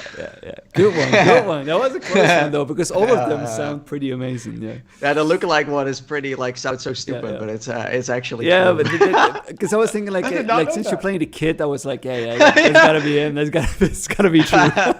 Yeah. I want to know more about that. So what was the gig exactly? Can you just tell us a little bit more about that one? So you were going to be... it was So I think it was for the Angry Birds game. Oh yeah. So they were going to pay me, because otherwise I would have not done this. I show up and be like Brad Pitt is my dad, and I'm playing Angry Birds. Like, what the heck? But I found the combination so freaking funny that I was like, I have to do this. I just have to do it. But I don't know why it didn't happen in the end. But yeah, the heck. Amazing, absolutely amazing. I know it's funny what VR brings you in terms of stories and stuff like that. Oh yeah. So. Very good. Well, gentlemen, you're not off the hook just yet. We are going to swing into some Reddit inventions in a minute, but first I wanted to ask you each kind of a direct question. Now I'm going to give you an out, okay? So because I thought it wasn't fair for us to run a kind of a pseudo interview without really Mike or Zim here, really, then let's attribute you guys. You can spirit, you can channel your inner fake Zim or fake Mike as your out. So Nathan, I'm going to ask you a question, and you're going to answer either as Nathan or as fake Zim. So answer as fake Zim would answer. And Rowdy, I'm going to ask you a question, and you're going to either choose to answer as Rowdy or as fake Mike. Take your pick, okay? This is the fun one. So, here we go. All right, Nathan or fake Zim, your question. You can decide, by the way, after I ask. You don't have to decide up front. If you could take one franchise, one game, anything really, and poof, it no longer existed, something VR related, what would that be and why? I'll repeat that. So if you could take one franchise, one game, or anything, VR related, and you got a magic wand, poof, it's gone, what would that be and why? So do you want to answer as Nathan or as fake Zim? I don't know what the fake Zim would. I do know, but I forgot the title for some reason. So that already kind of gives away what I'm going to say then, maybe. Do you want to think about it? Yeah, let me think about it. I'll come back to you then. Okay, Rowdy, here's your question. So you're Rowdy or you're fake Mike? Okay. Okay. Please explain to 8-year-old Nathan what he'd be doing with his life in 20 years. And use age-appropriate terms, please. Okay? You can, from the seat of Rowdy or fake Mike, explaining to Nathan, 8-year-old Nathan, what he'd be doing with his life in 20 years, using age-appropriate terms. Okay. You want to go for it? What? You want to go for it? Go right ahead. Sure. Yeah. So Nathan, I'm here to have a discussion with you. I know that your hair is turning a little bit darker, but don't worry. 20 years from now, you'll be just as blonde as you were 5 years ago. So you'll be a blonde,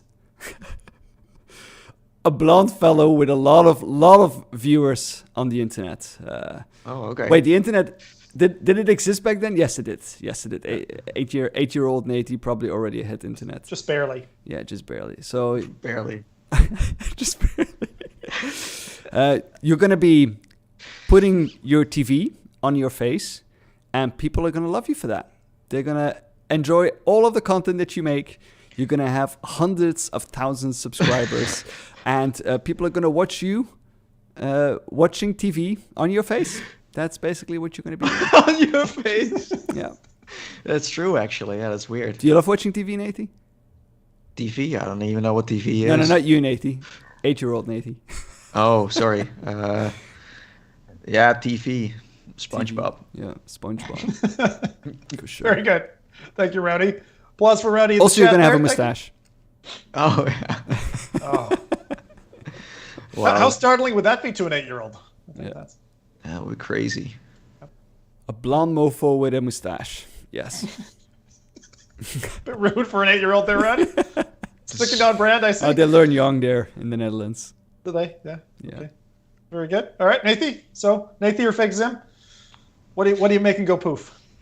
Yeah. So I want this one game, right? This one game where there's a spaceship like in the Mandalorian, you know, like the Razor Crest, and there are like people on board that need to survive as long as they can, and they need to fix their ship with duct tape, like in Lone Echo 2, you know. And that's why, like this title is sitting there waiting to be the most popular title, because it was a fun title, but it wasn't popular back then. But it could get popular, and I absolutely love it. It's the one game, you know. I could stream the menu for like 2 hours and not get bored of it.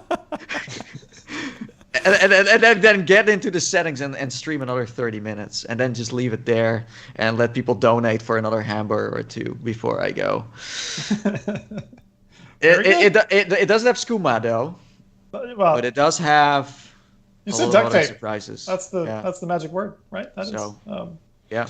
So you've answered kind of the reverse of what I was looking for. I was looking for you to kill something, cancel it, eliminate it, never be in existence again. But you answered create. So I've pushed you guys enough. If you'd rather, I can just move on. Yeah, can we bring Mike back? I'm nervous. It's like I do have to say with Mike, it's always very serious, and now suddenly there's like I start to have fun for the first time ever. Mike didn't hear that. We'll edit that out. We'll cut that out. Well, all right. Mike usually, like let me give you one like behind the scenes thing. Usually Mike gives me a paper of what I'm allowed to say, and now I can say everything. I'm free. I'm free. Shackles are off. Yeah. That's it. So I guess his answer then is Mike. Unfortunately, the VR related thing he wants to poof from existence. Sorry, Mike. This is his personal Valhalla, his heaven. All right. So enjoy your hiatus. Welcome back in 2 weeks. I don't know if he's coming back. 200th episode. Mike's gone. Yeah. We'll see. Oh, you poor bastard, Mike. All right. Let's take the pressure off these lads. Thank you all, chat, for your ideas as well. If you have questions you want to ask these guys, we'll take those at the end of the program. Okay. Next up, and the final main topic for today, Reddit inventions. There's 3 things I just have to show you that between Nathan and myself we found on the net over the last couple of weeks, and you just have to see. Okay, I'm going to start off with a situation that many of us who have wanted equipment in VR have seen before. Okay, it's a little GIF of a video that Rowdy will show off to you here now. But this was a great Reddit post, very highly upvoted, and by Bob the Box 2 days ago landed. And he said, "Mom, can we have a VR glove?" And Mom, of course, responds, "No, we have VR glove at home. VR glove at home." And it shows a dude with a mitten and some tape, just normal sellotape, wrapped around an Oculus controller. Absolutely MacGyvered in such a way that when he grips his hand, the tape pulls the button on the Oculus Touch controller. This is the worst genius setup I've ever seen. I'm a guy who I made a baguette into a shoulder stock for the PlayStation Aim, and this is worse than that. This is really, really bad. That's a good one. I like that one. Bob, thank you. Thank you for the levity, the humor. Absolutely. F.Reality, kudos. Now, next up, and again, back to Scared Ghost, Tony. He posted an amazing little feature here, and this is basically I'll call it an accidental press insurance feature. You take a sliding webcam cover and you affix that to the front. This is all Oculus stuff. I don't know why. The Oculus controller. So you don't accidentally push those buttons. You don't push the home button, or what I like to call the hamburger button because it makes me hungry, the menu button. And you just slide that little thing over and boom.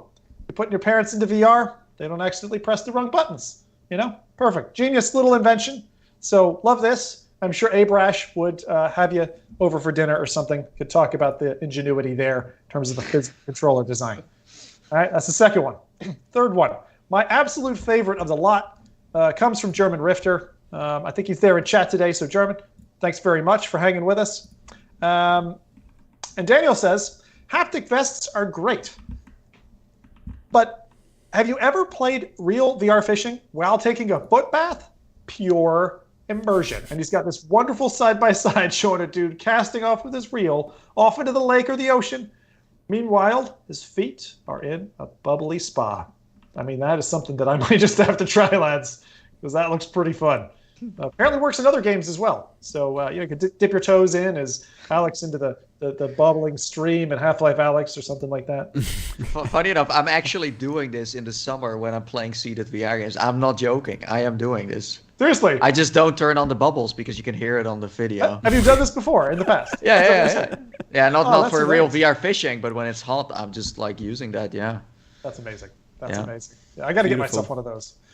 So those are 3 Reddit inventions: the VR gloves, the webcam cover, and the immersive feet sim from German Rifter. Wow. All right. Beautiful. God, it's been an amazing week for VR. Amazing fortnight for VR.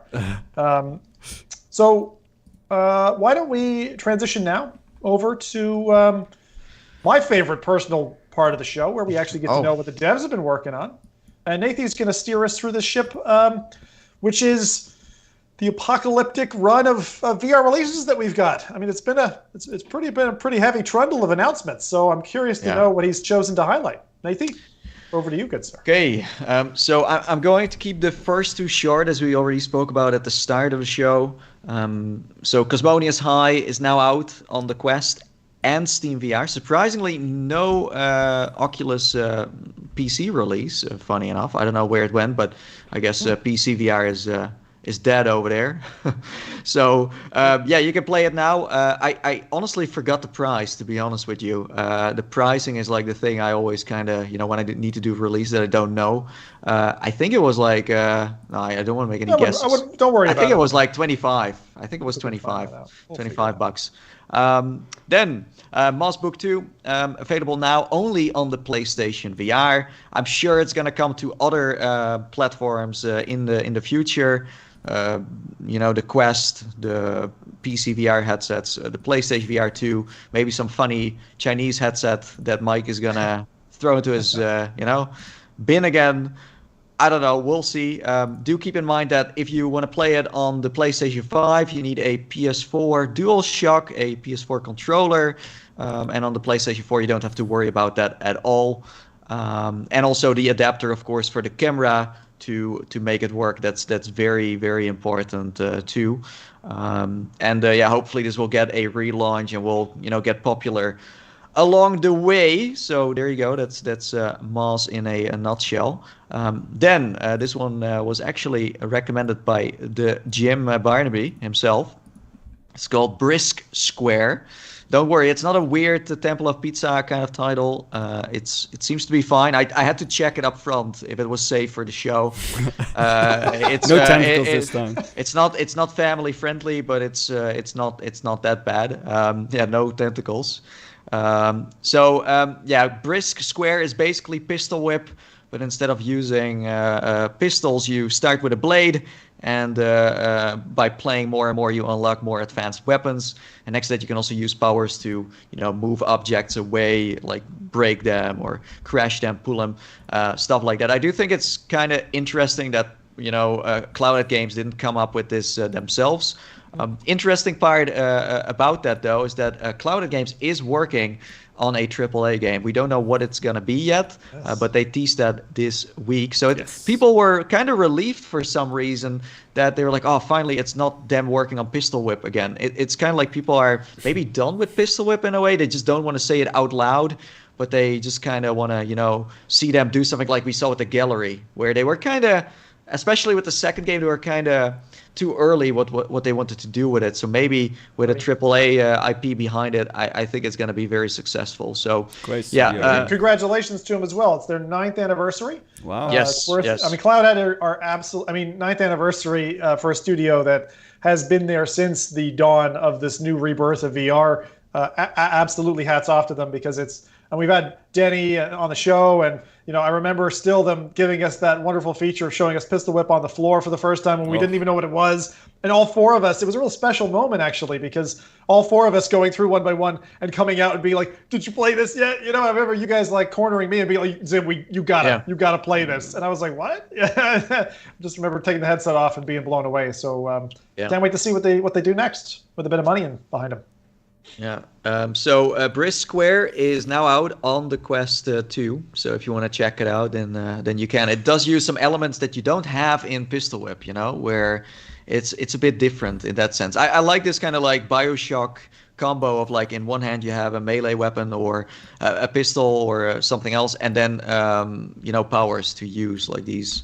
I was going to say, Nathan, the number one thing for me that stood out on that one, which you really don't have on Pistol Whip, at least not in a direct way, is multiplayer. Like the fact that this is it's a 4-way multiplayer game makes it really interesting and competitive. And this is at the same time, it's not like leaderboard.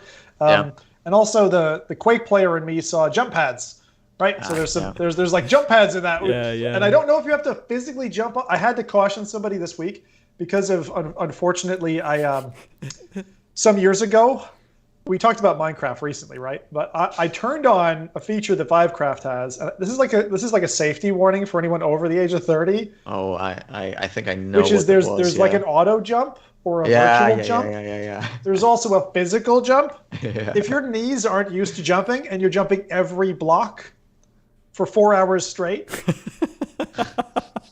my knees took 5 months to recover. Okay, so don't do that. Don't cripple yourself with Minecraft. It feels fun and stupid at the beginning, and you're like, "Oh yeah, I'm getting some exercise," but you're also tearing stuff in your knees. So don't do that. If that's what's in this game, just be forewarned. Anyway, this is why you want to tune into Zim's live streams for that kind of like this kind of obscure stuff. So Brisk Square is out now, as I said, on the Quest 2. Then we have games that are coming out next week because all these games are out now, so you can play them if you want. So next week we have Green Hell VR. We have been speaking about this game a lot. It's dropping on Quest 2, I should say. Nowadays, like nothing released on Quest 1 anymore. And in this game, you find yourself stranded in a dangerous jungle, surrounded by predators with only a trusty smartwatch, backpack, and a survival guide for dummies, you know. From there, you have to cook your own food, hunt animals, make makeshift weapons, and build a shelter to stay alive. So that, in a nutshell, is Green Hell VR. I do remember there was this early demo out for people to play. I don't know if it was only for YouTubers and Twitch people, but they weren't necessarily very positive about it. I hope that now it's ready to go. I think these kinds of games are so ambitious that I don't even know if they fit on a standalone. So I'm gonna be curious how this is gonna go, because I'm kind of 50-50 on this with this developer. This developer is kind of living the early access life, if you know what I mean. Yeah. So Rowdy, this is like, I mean, when I saw this the first time, I was, or not the very, very first time, but just when I saw this recent trailer the first time, I was thinking like, this is like Song in the Smoke in high def. It's like, you know, and it just makes me want to go back to Song in the Smoke and finish that. But I also think that they have, to some extent, some advantage. If they've played, I'm mentioning Song in the Smoke because it was a really under heralded title. I think it's really quite advanced in terms of its systems. It's easy to play, and if you really want something as a single player to go in and really sink into as a survival title, it's very good at that. And so if they've learned from those systems, this is looking pretty cool. I mean, that whole like palm leaf armband wrap makes me think Far Cry and other games. And I love that genre as well, like that kind of like.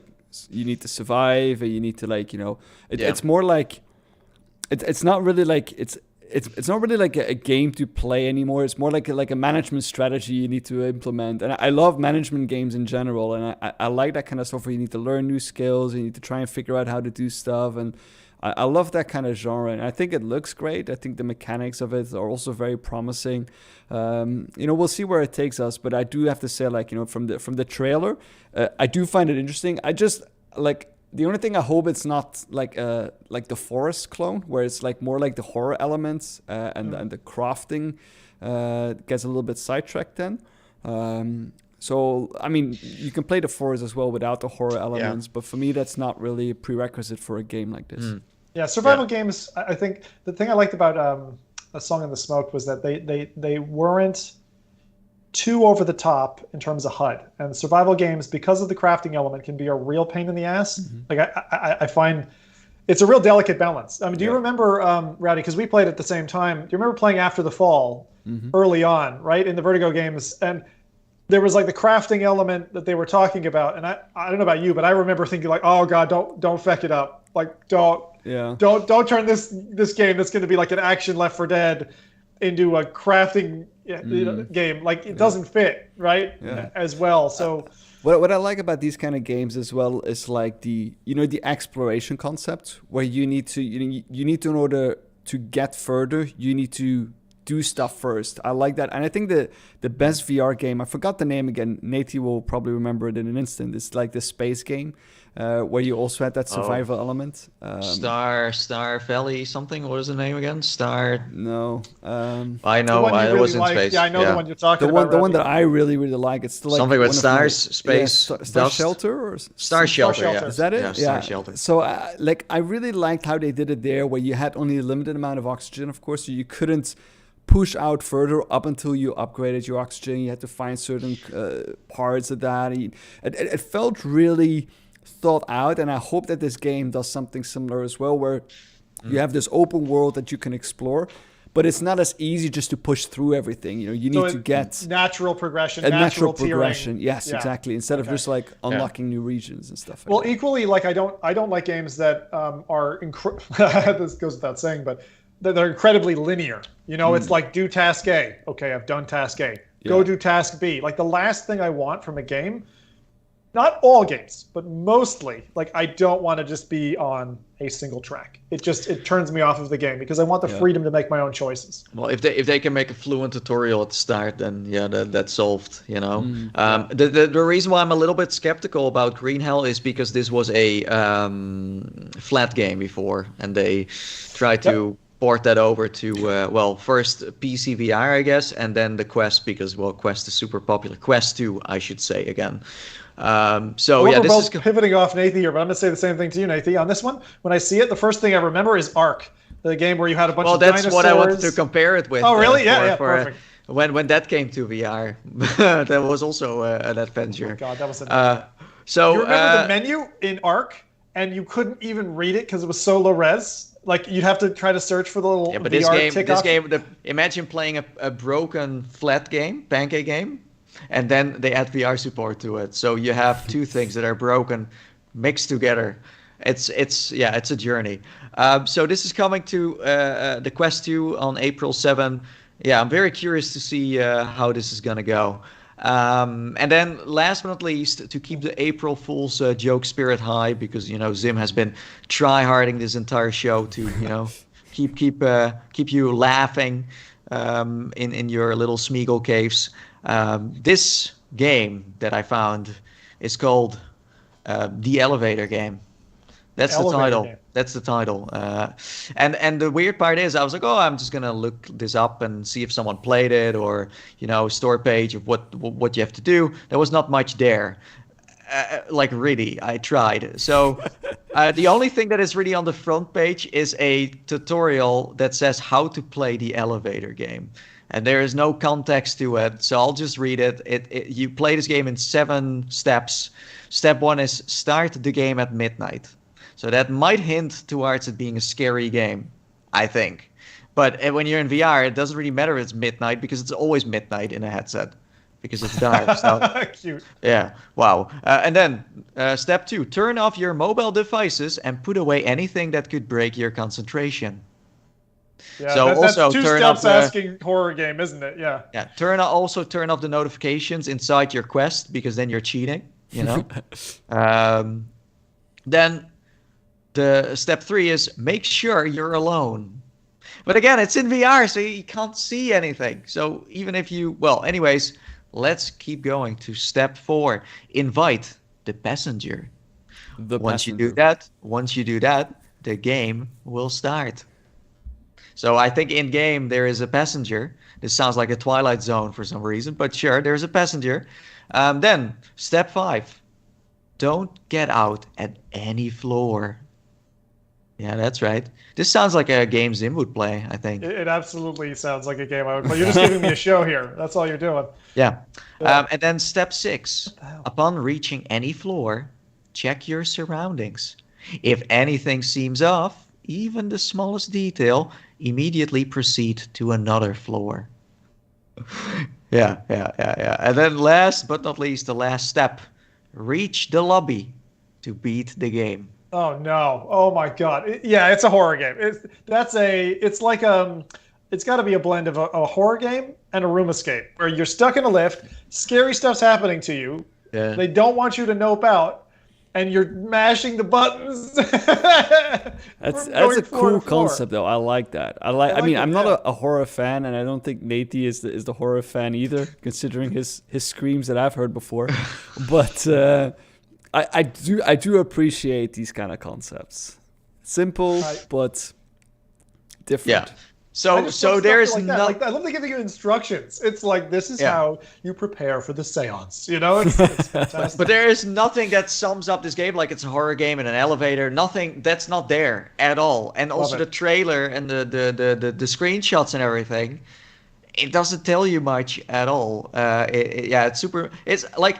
I think it's shuffleware in a way, but then again, the way they approach this and the way they present it to you makes you so curious that you actually want to try it for some. And you said it's only $59.99 US? Yeah. Like what was the other game called again? Like 24 floors, and we only got 12. That's kind of this, where the DLC comes after. That was. So this is coming out on April 6th on the. This is also weird. It says you can only play it on the Quest 2 on Steam. So they could also say also on Rift then, because they're the same kind of systems. But they say Quest 2 because I don't think they understand because they said you need to open it on your computer, the files. It's just so random. I don't even understand. All that means is I'm a developer. I tested this on Quest 2. Yeah, you have to connect to Steam. You have to connect to your PC to play it. And I'm not backing any other headset. But other headsets will work because it's just going through Steam VR. So if that's not your jam, then you can also try Floor Plan 2. That's a bit more family friendly. There you go. Those are the nice releases and what's coming next week. Brilliant. So should I a rerun? Yeah, just tell us. I just want to say I heard like Zim's like voice echo in my small brain saying so for everyone who missed it, that's what he's saying usually. So Cosmonious High is out now on the Quest and Steam. Then we have Moss Book 2 also available now only on the PlayStation VR. Then we have Brisk Square out now on Quest 2 as well on the official store. Green Hell is coming out next week on April 7 on the Quest 2. And then last but not least, we had The Elevator, a game, the simulator that I do not really recommend, but maybe Zim is going to stream it so that we can see what it's really like on April 6 on the Quest 2 on Steam. Not Vive, not Pimax, not Index, Arpara, whatever it comes out nowadays. Quest 2 through Steam. Thank you very much. Thank you very much, Nathan. Appreciate that. And a nice enigmatic finale there for the podcast. So I'm afraid it's time to put the icing on this cake. If you have any questions for us, it's now or never. We can take a few just before we close the door on this crazy chapter of the F.Reality Podcast, episode 199, as we're steaming towards episode 200. And we'll let you know what's going on with that before next week's show. I had the thought in mind. I'm like, hey, we could all just podcast naked, but I'm going to guess that's not an idea we want to do. So if you have any ideas for us, chuck them into chat. Let us know what you think we should do for our 200th. Or if you have questions for these lads, tell us now. What do you think Mike is thinking of this particular episode? I have no idea. No I hope he's enjoying his holiday and listening to this back later, so we could have a bit of a chuckle on a train or something like that. If he's listening to it live, Mike, go spend time with your wife, man. But I spend enough time with us. But you said he went to school with Gordon Ramsay, right? So yeah. I don't know. Maybe that's his holiday, like learning more about how to not be an idiot sandwich. Yeah, exactly. Someone calling Let me give you names. a reminder of the show times, everyone, just before we finish up here. So we live stream every other Saturday, YouTube, Twitch. Twitch? Really? Twitch? Yes. Late Twitch? Yeah, to at least one kind viewer. I know. We've scared everyone off with that platform, but it's there. So the show's live. I'll give you 4 show times here. So if you're European and svelte and sophisticated, like Nathy, 7 p.m. UK, people with their fish and chips, they're going to hate me for that one. 6 o'clock, okay. 1 p.m. for us Easterners. Mike never cares about the Eastern Seaboard. I don't know why. I don't know. There's so much happening over here, A lot of people eating Wendy's. And that's 1 o'clock. And then 10 a.m., of course, Pacific time, because everything good in California happens at 10 a.m. All right. I Convince me otherwise. I think it would be interesting if people leave suggestions of what we should do for the next episode, the special one. I'm very curious to hear what you would like to see, to be honest. Do we know already? I don't think so. Oh my God, Early Rains said, I think you should all get the same mic haircut for episode 200. We all go bald. I think that's amazing. I like one of those, what is those? Like those clown things? Oh, he's not talking wear a bald cap. He's talking shit. Oh, the real thing. Yeah. Yeah. We'll all be No single in deepfake. the next episode then as well. Oh, I know. My wife would definitely be off. She'd be off in a heartbeat. So do check out the audio version. Our wonderful in-house audio engineer connects the dots and makes that all sound pretty for you. That's available on SoundCloud, iTunes, and Spotify. If you like the podcast, I know it's not many, but if you like it, right, you know what to do. Wow. I'll give you no further instructions, except for if you don't subscribe to the channel, my dead grandmother is going to rise back from the dead and make you do it. All right, so I hope you've enjoyed. Right? Do we have anything left from chat, gentlemen? I don't know. We should end it with that I quote think we of should yours. end it on that one, yeah. All right. Good Before night, Grandma. Mike fires all of us. Take care, folks. And remember, rule number 2, there's no talking about F Club. Bye. Bye.